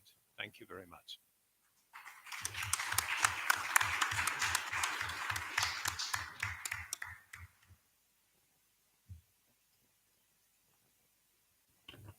Thank you very much, Professor Engi, for the wonderful, inspirational talk and very educational for many of us. Thank you. And at this point, I would like to begin the discussion, starting from this table, first of all, giving the opportunity to you three and Professor Emeritus Mr. Pavlos Deladetsmas from the Harokopian University of Athens to start discussion on these issues. So, questions among you, if there are some, we can help with translation. And Pavlos, if you wish, as well. I just want to thank you for this very interesting. Should we speak in English or in Greek? English. For this very interesting presentation, I think they were unplannedly integrated. I mean, as if you have discussed before presenting us here what you mentioned. I mean, there has been a deep kind of jump into history and philosophy. Then we move into current dynamics of anthropological, geographical components, and we move into the geological part, and that how it requires to be interconnected with all the rest. So for me, it has been a very brilliant kind of exercise to listen, and I've acquired a lot from this presentation. What for me is very important is this issue of geoparks. And the University of Aegean has a long-standing tradition. I hope we had as well, but in this respect, we are far more advanced. But I want to say there are very interesting cases right now in Greece. One of them starting from Lesbos, where you have the geopark there, which has, it's about 20 years of activity, I think, there. Then we have another geopark created in my own homeland, it's called Kefalonia. Then we have just finished with the geopark. And again, I think it's a very fruitful debate to discuss about this possibility offered by a kind of international policy that at the same time has how would say, references to local movements, local people, local communities to sort of upgrade this potential. I mean, this is my first introduction, then I will come back to the rest. Let me say two words. I'm, of course, very happy that that this is sparking enthusiasm and interest, and it always has, ever since I said the first few words, going out with people in the field and showing them what can be seen and what, in fact, it means to us. Everybody gets enthusiastic. So, to me, this is living culture. And it happens to be a scientific part, and I happen to be involved in it, but it is living culture. Now, it's always essential to have some people moving a project, but I would say that what has kept at least me moving is to have the people with their enthusiasm. Otherwise, I would have stopped probably. And so if it's grassroots, it has to be local. We cannot even get all the islands to move in synchrony in a grassroots way.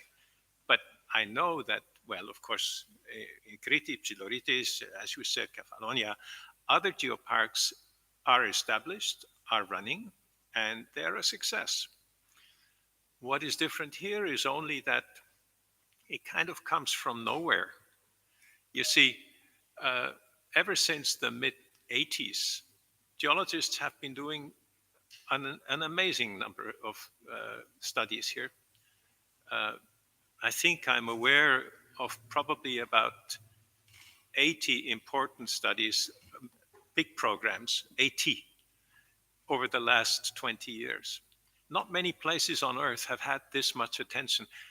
And the thing that is so odd is that hardly anyone knows. Hardly anyone knows. So it's grassroots, it's local, but immediately the idea came up, well, let's have a UNESCO geopark here. And I wasn't against it at all, but I started doing a little background work. And it turns out, well, you can do that, but then essentially you're organizing a lot of people. And that was not what I wanted to do. I wanted to make sure that here locally there is something existing, and I knew it could serve as a nucleus, and it has, because I know similar activities on Tinos are starting. And I've been in contact, of course, with Milos, where there is a geomuseum, and there are paths. They're not well connected. I have to say the two things are rather separate worlds. So we have sparked interest. And yes, I think it's a good chance that it will grow in different islands so that it can be combined into a Cycladic geopark. But it is not what I was striving to do. And I almost feel like I have to apologize for that. It's not grandiose. And one reason is that I've seen many projects become grandiose and then they fall flat. Keep it simple, keep it local, do it, and then show it. And then people will actually extend. So that was the idea. Professor Alwick? I'd just like to add to this that geology isn't so much a problem, but there is a strong movement nowadays for rewilding, where people are being alienated from the human side of things. And they're saying, well, we just have to keep people out of everything. And I think that what we've been talking about, well, Thelos already is a World Heritage Site. And I think that the idea that's been pioneered by the UNESCO to combine the two, it doesn't exclude this geopark by no means. I mean, to talk about Tina as well, where would we be without the marble from Tina's, for example?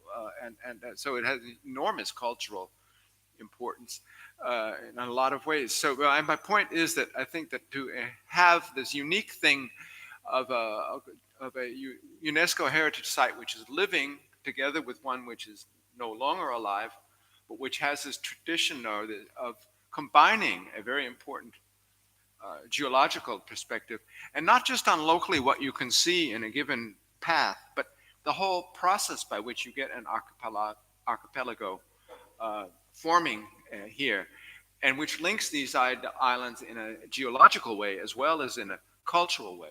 I think that this is key. So I just don't let us get into this rewilding ghetto. Keep thinking how these things are united. I think that would be a way forward. Can I come up with a thought to continue this discussion, Kenneth? Could you talk to us a bit about the archipelagic way of thinking and living, as opposed to other conventional ways of doing so, and how you see this happening here? Well, I think actually Stefano in his talk brought out how his growing up here helped generate this perspective on, I don't even like the word, but this way of thinking about the world, which is, I would say, archipelagic. It wasn't this kind of Euclidean unified space, but an ability to see things from different sides, live things, a lived bodily kind of place, where architecture also encourages this. Just walking through, well, Anosiris, as some of us did 2 days ago, but even in Hermopoli, the experience of walking through these areas, it's also a geological experience, by the way, because of the use of marble and rock and things all over. And there's a geology of the town as well as of the country. So I would say the archipelagic, and I would say also that this is the Italians or the Venetians called this the archipelago, the archetypal pelago, which is like a region, a watery region, a sea. But the Greeks call it the Aegean pelago, and I think that this archetypal idea is important because there are other archipelagos in the world that are important. I come from Denmark, which is an archipelago and which is at the mouth of the Baltic, and it's very important. If you live there, it's terribly important, but it's very important place for the development of the Baltic with this archipelago. There's an archipelago that connects Norway over the Faroe Islands, Iceland, to all the way down to Ireland and Scotland. And there's a huge movement of peoples through here. So we've heard of Vikings and so on, but it was this huge movement. And like talking about this nationalism, we talk about Norway. And when Norwegians today, nationalistic Norwegians, talk about Norway, they talk about the mountains and these blonde girls with pigtails. But actually it means the North Way. It was the sailing up and down this coast all the way to what is now the Russia, is this archipelago, which is terribly important, but which gets ignored.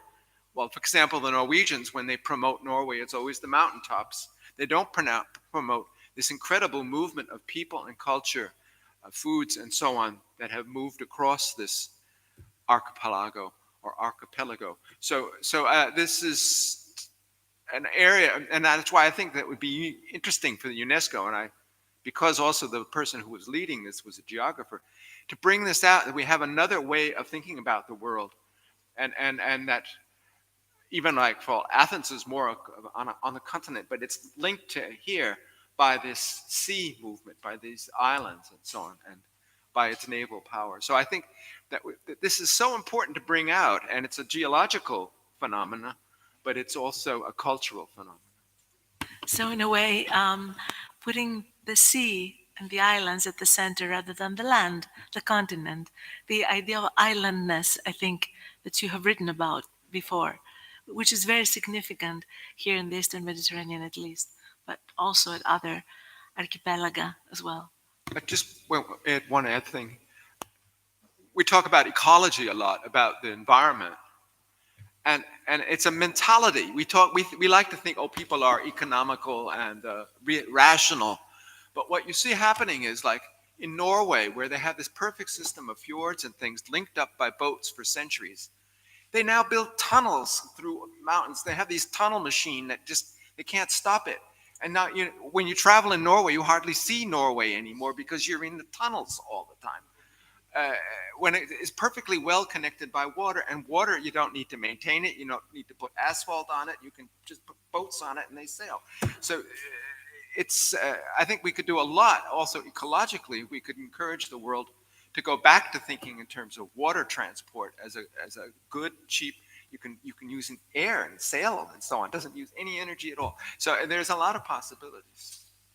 Yeah, that's my tweet. Thank you. Other questions? Θέλω να Παρακαλώ. ρωτήσω κάτι τον καθηγητή Έντιν. Έχω ακούσει διαλέξεις πολλές πάνω στο θέμα της γεωλογικής αξίας που έχει το νησί και ήθελα να ξέρω κατά πόσον εκείνος πιστεύει ότι αυτά όλα που ακούγονται, ότι η Σύρος είναι ένα είδος παζλ με όλα τα πετρώματα από όλες τις εποχές της ηλικίας του σχηματισμού του πλανήτη.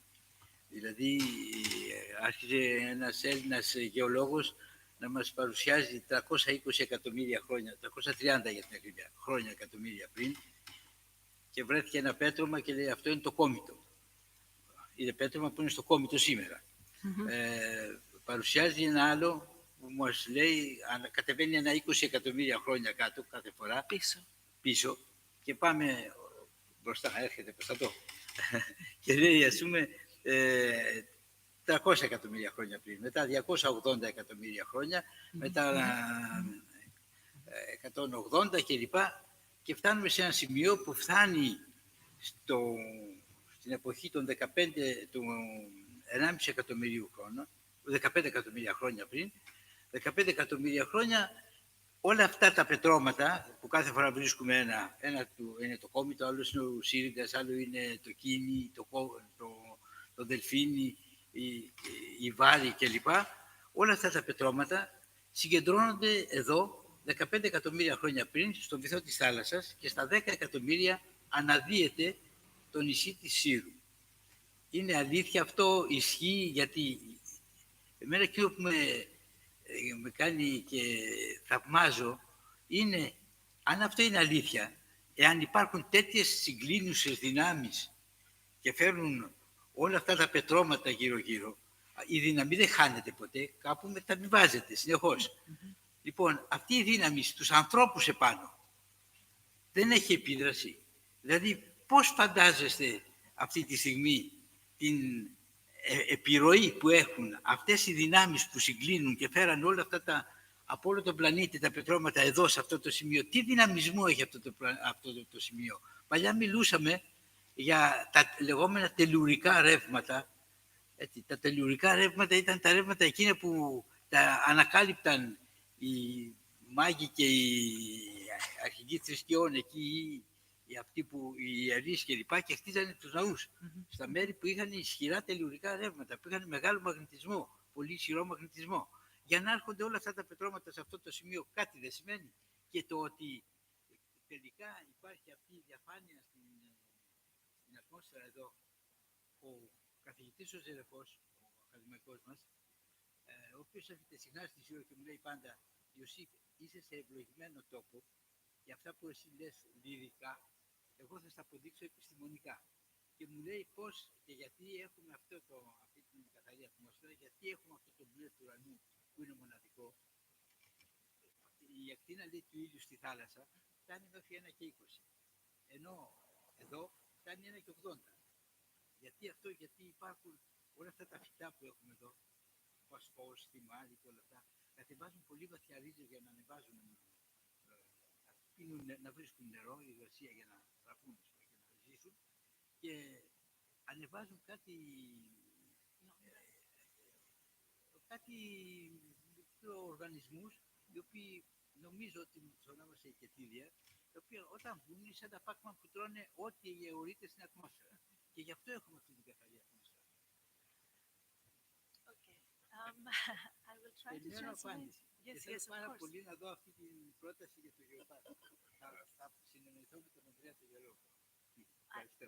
I will try to translate to help you, but I'm also relying on your perception. Κατάλαβες Okay. το βίντεο που λέγαμε, κατάλαβες.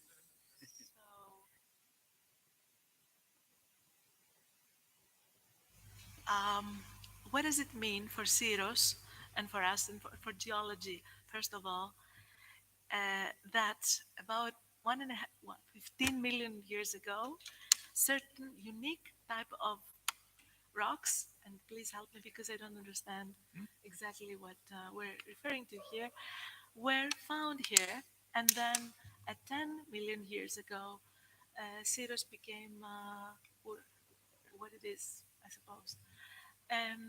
So what does that mean for the ecology, for the environment, but also for the culture? So these are very big leaps, I think, Professor Stefano is making,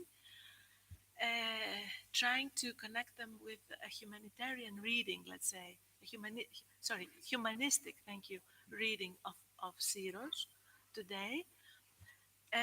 And also, he's asking Professor Engi if there is scientific verity in what he has been told, if these are true, what these facts, I don't know, or incidents mean, and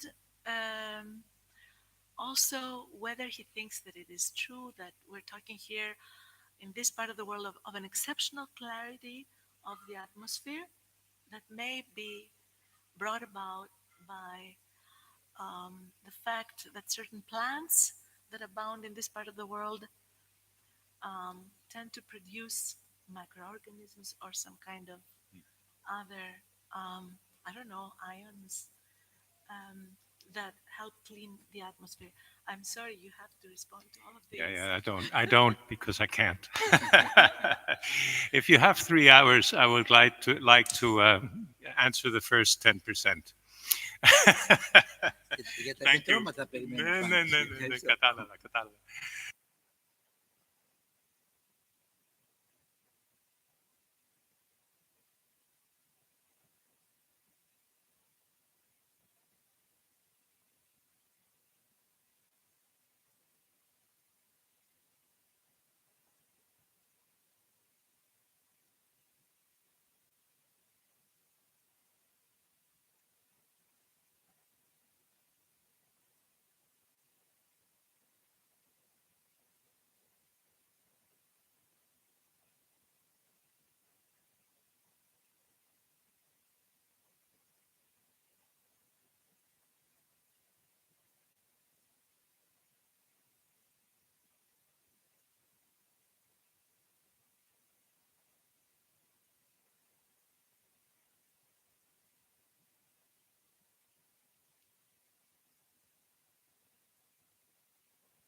into a dynamic context of how mountains form. And that's subduction and material coming back up, which we call, yeah, it's what we understand is very minor. But the question about the atmosphere, I know nothing about it, but I doubt it. I doubt that, the atmosphere is mixing and moving very, very rapidly. And a local population of plants can make a change very locally, but it cannot really do anything that the atmosphere would be more transparent here. I think that's something in our minds, and I love that. It's the clarity of mind is greater here. And I experience it every time I come. The light of the Mediterranean opens the spirit, not just to thinking, but to perceiving in a cultural way, just the way you mean. That is clear here, but I don't think it's the atmosphere. Fantastic. Thank you. Thank you very much. Please, Professor Ulrich. Yeah, you mentioned when we were talking that Stockholm is also part of an archipelago, and it continues all the way from Stockholm up through Finland. But what's interesting here, related to what you said, is that after the glaciers melted after the last ice age, the land started rising, and quite fast. By year, you could see it rising in the northern part of Scandinavia. And so places that were archipelagos in a watery sense have become more like a dry land with lots of lakes. So that in eastern Finland, for example, there's a huge amount of lakes interspersed with with islands, but also dry land. And that's the major form of communication up there, or has been traditionally. So what you're seeing is a kind of land archipelago. I think the Lake District is also a kind of land archipelago.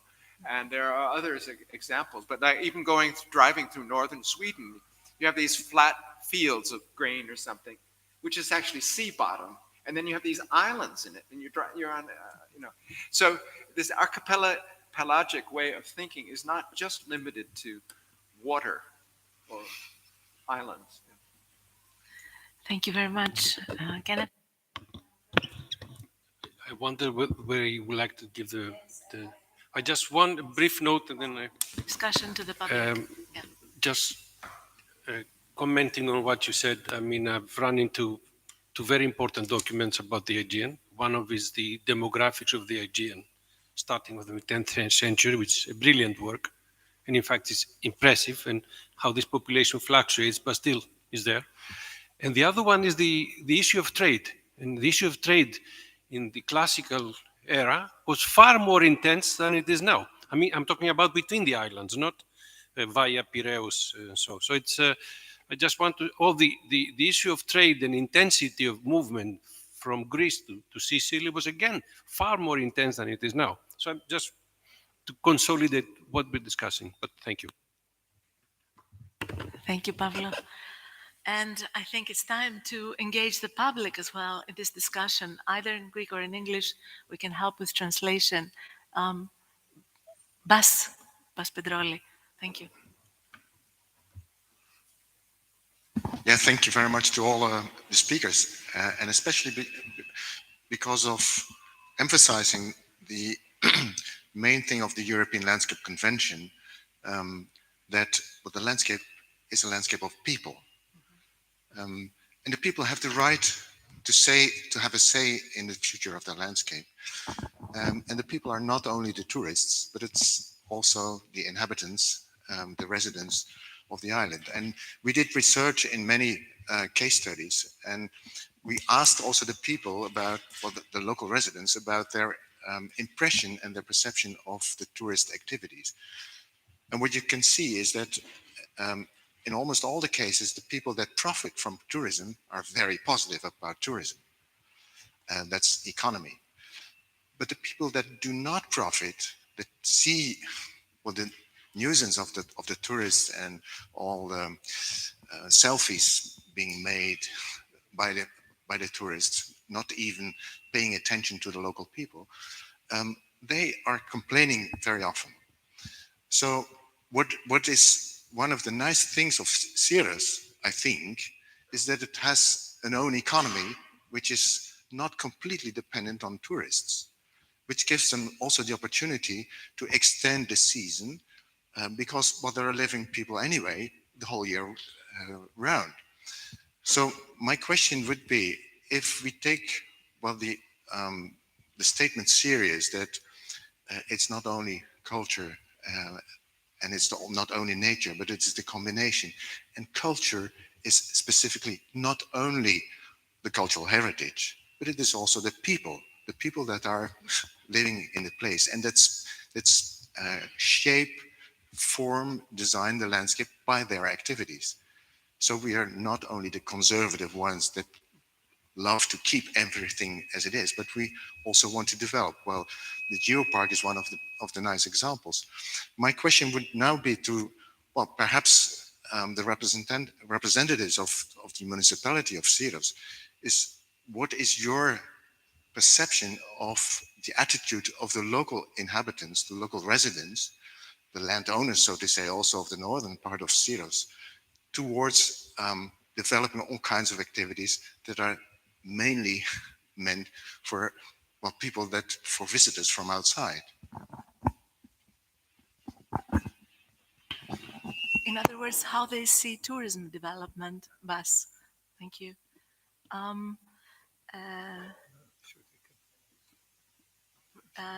Mr. Yaloglu and Mr. Koutavas, if you have some thoughts.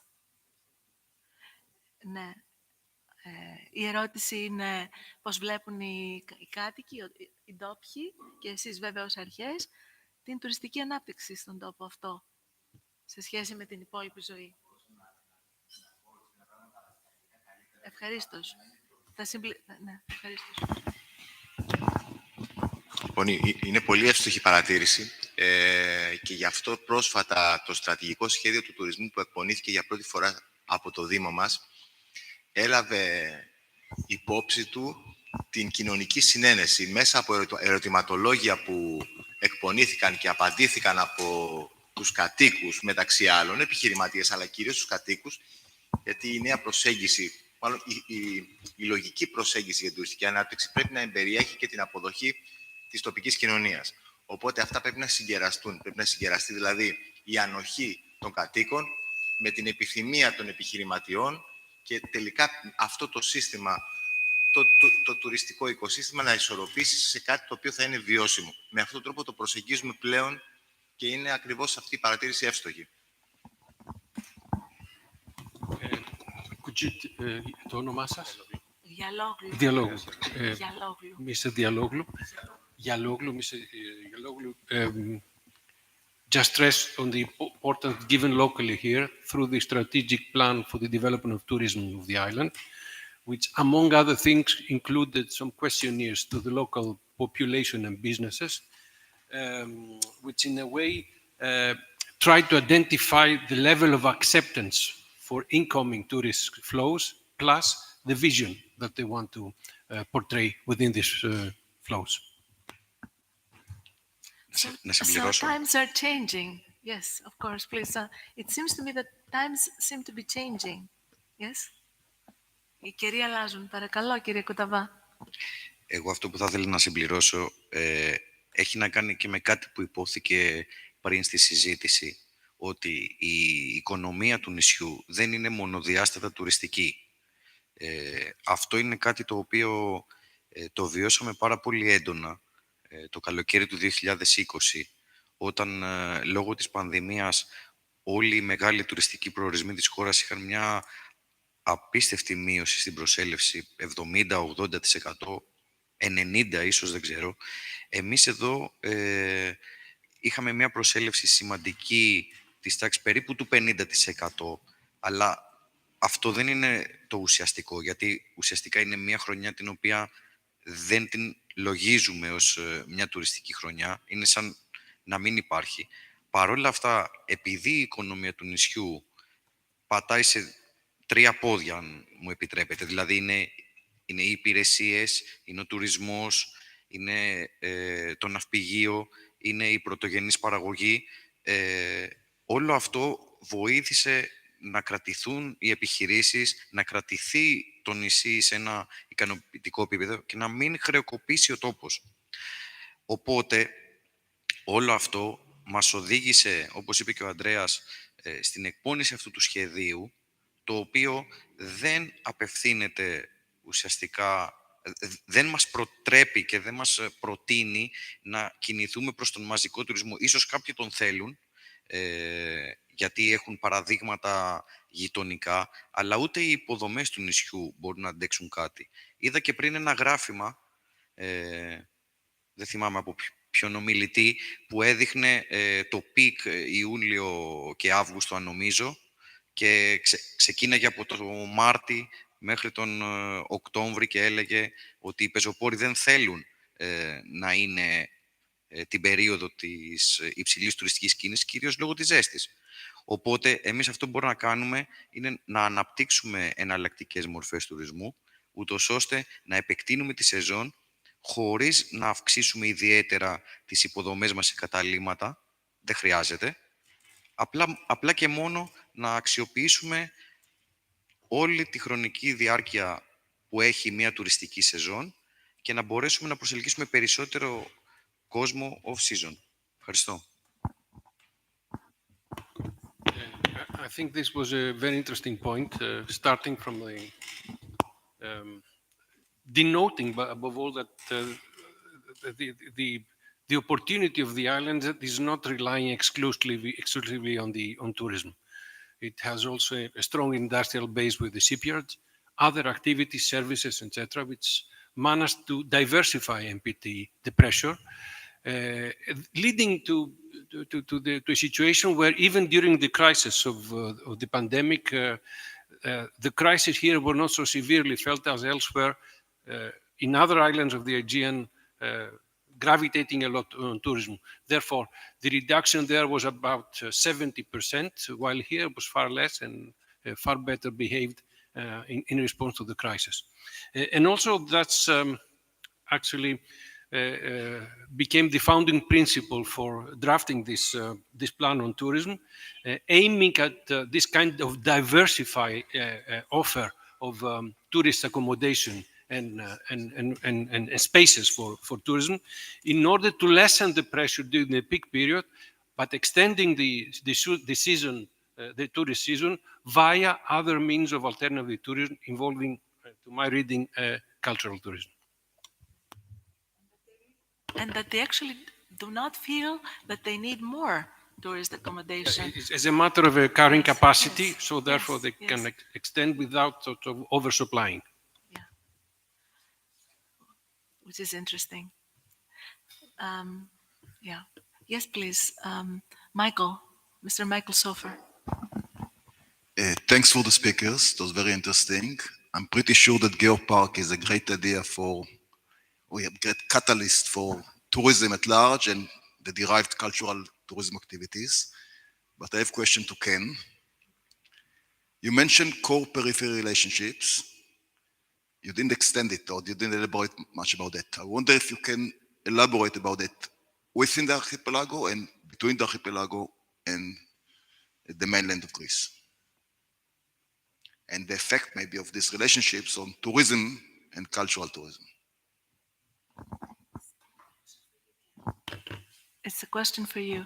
Could you repeat, please? You mentioned core periphery relationship at one stage of your and I wonder if you can extend it a bit or elaborate on it and explain what are the core periphery relationships within the archipelago and between the archipelago and the mainland Greece, and maybe the derived effect on tourism at large and cultural tourism specifically. Let me translate the question. Η ερώτηση είναι ο τρόπος προσέγγισης του καθηγητή Όλβικ ήταν η σχέση κέντρου-περιφέρειας μέσα σε ένα πλαίσιο αρχιπελάγους και πώς αυτή η σχέση μπορεί να επηρεάσει τις τουριστικές ροές. I think that I'm sure I can answer your question from an economic geographical point of view, but the thing about an archipelago is that certain things that are going on the continent are going on here, but it's more obvious.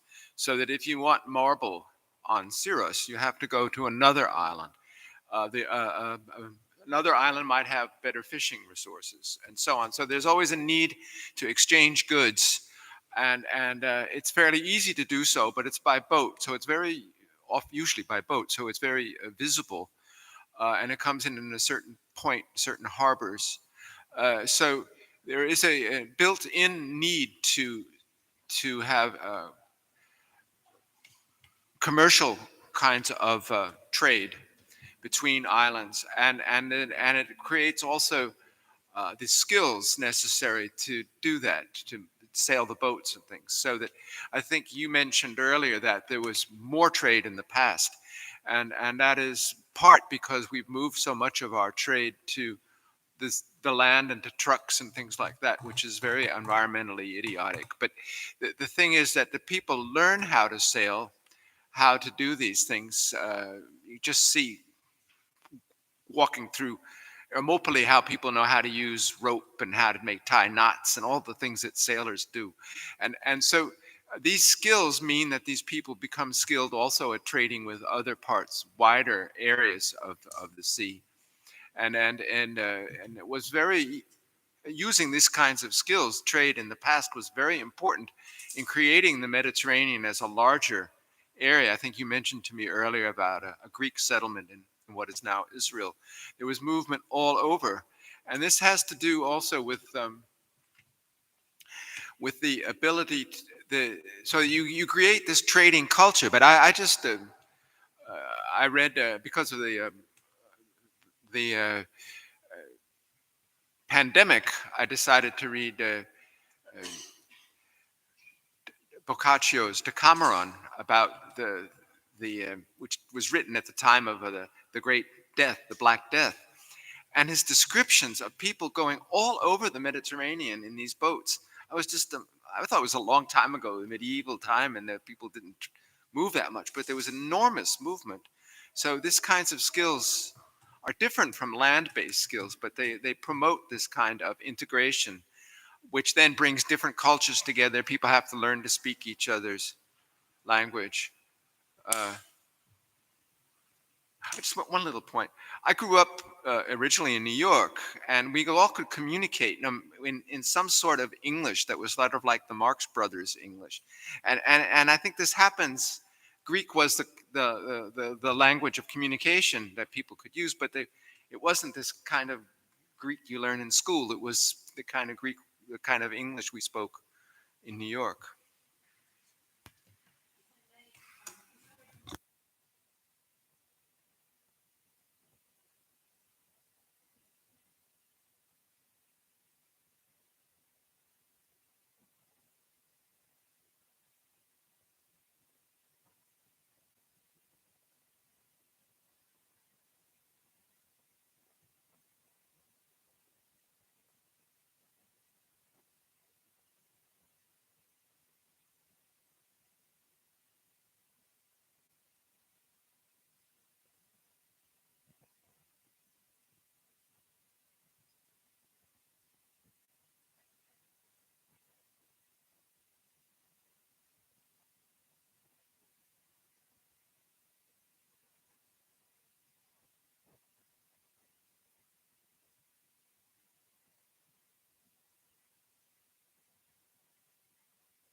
Well, I've made the point, and it probably, oops, it's now louder than I wanted it to be.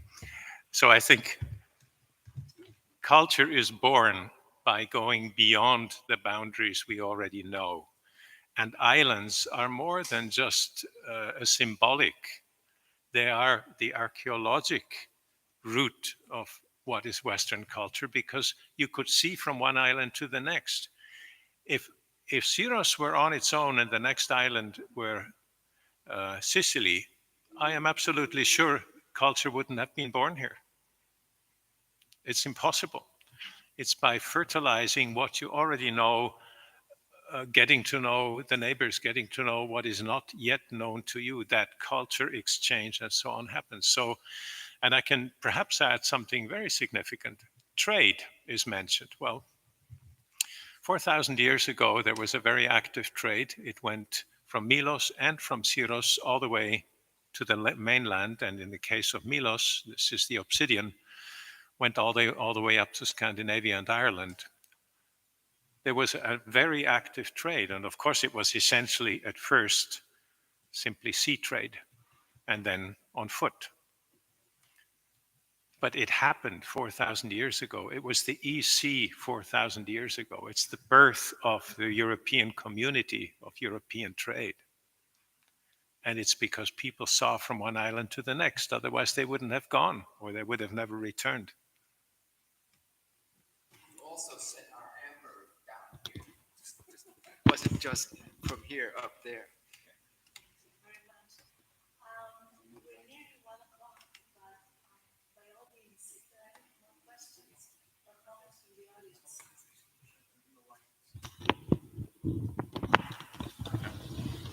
Any more questions? Yes, please. Yes, please. Thank you. I am not related to the scientific fields, but I am a citizen and I am a long-run citizen of Syros and I love Syros. So listening through, thank you very much for highlighting aspects, different aspects, but in reality the same for the island, all of them. I think the holistic view was pointed out by Yosif, anthropological, every aspect. What is topos? That's my feeling, how I can understand where I am. I'm living in a house, and every morning, almost every morning, I hear the bells from next door's church and other churches, for example, and it's how I feel that I am in Syros, one aspect. So the most important thing is to love the topos, the island, or in Italy, your topos, to love it and to transfer this and save it in the inhabitants. You see, the problem is all the time the inhabitants. So the major point is how we can find ways, unify all the aspects, not the touristic aspect only, it's not my point of view, to unify scientifically all these aspects in one power. And my opinion is, and there's a question. My opinion is, it's starting, it's my traditional, maybe this point of view, from the schools. Do we have tools for the schools, elementary, secondary, university as researchers and as students as well, to support this project? And then I support the view that UNESCO, for example, is another thing. School is one very important issue. UNESCO is a symbolic view or power for every topos is also, and we have natural elements and at the same time cultural elements. So my question is, and I a little bit want to tease you, Kenneth, for saying that we cannot prove this. It is not scientific, the air, but I feel the air. And if I feel it, we have time for science to testify it. Let's open the door and say the science in the future, you are very right, we need time. But let's open the doors between the scientists first to have more powerful tools in education and so on. And I would like to, the only question is your major anxiety how the touristic, how the tourism is going to go in Syros, or it's all about Syros, about the value of the Syro, awareness of the values and so on. This is the question for Theobald. Thank you very much.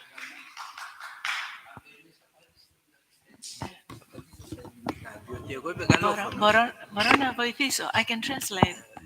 Στην εποχή που εγώ ξεκίνησα τα συνέδρια, η επίσημη γλώσσα των συνεδρίων ήταν η γαλλική. Έτσι. Παντού υπήρχαν τα γαλλικά. Σε όλες τις χώρες του κόσμου τα συνέδρια ήταν στα γαλλικά. Και δεν αξιώθηκα να μάθω αγγλικά. Έτσι. Γιατί είχα τόσα πράγματα να κάνω και αν θέλεις απάντηση θα σου δώσω κατηδίαν στα ελληνικά. Έτσι. Λοιπόν. Shall I translate? Να μεταφράσω? Ό,τι θέλεις. Εγώ... Η κυρία μίλησε για την συνολική αντίληψη του τόπου και του τοπίου για την οποία μας μιλήσατε και την οποία νιώθει, βιώνει καθημερινά στη ζωή της στη Σύρο. Και η ερώτηση τελικά ήταν, δεν κατάλαβα όμως προς ποιον απευθύνεται η ερώτηση. All three of the speakers. Ναι. Αν κατάλαβα καλά, εάν όλη η συζήτηση και οι απόψεις τους αφορούν την Σύρο συνολικότερα ή απλώς και μόνο τον τουρισμό. Αυτό.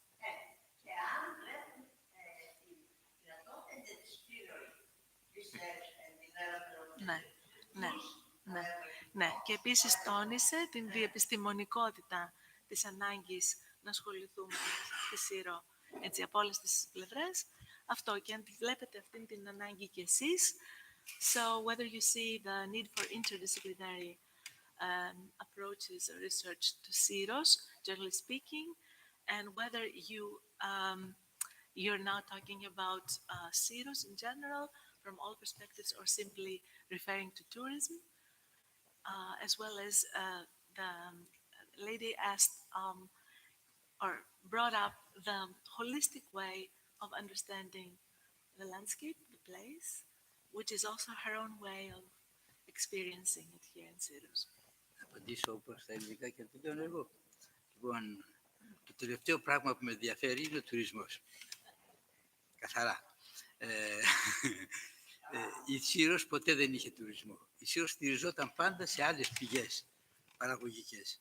Είχε βιομηχανία, είχε διοίκηση, είχε ναυτιλία και ο τουρισμός είναι μια λειτουργία η οποία κατά κανόνα είναι παρασιτική.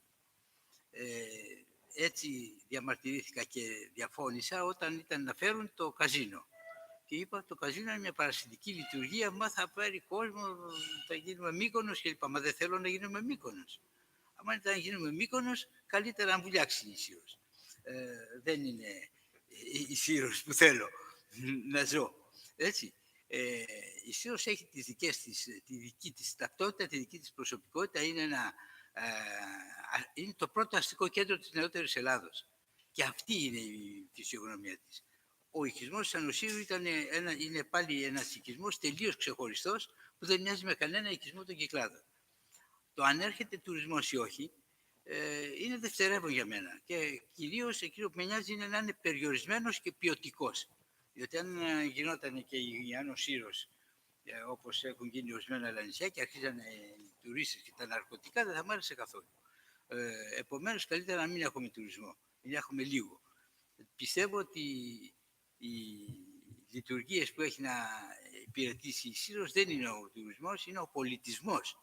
Άλλο να έχουμε τον πολιτισμό και άλλο για τον πολιτισμό να μας προτιμούν κάτι. Αυτοί που θα μας προτιμούν για τον πολιτισμό θα είναι άνθρωποι οι οποίοι θα σέβονται τον τόπο.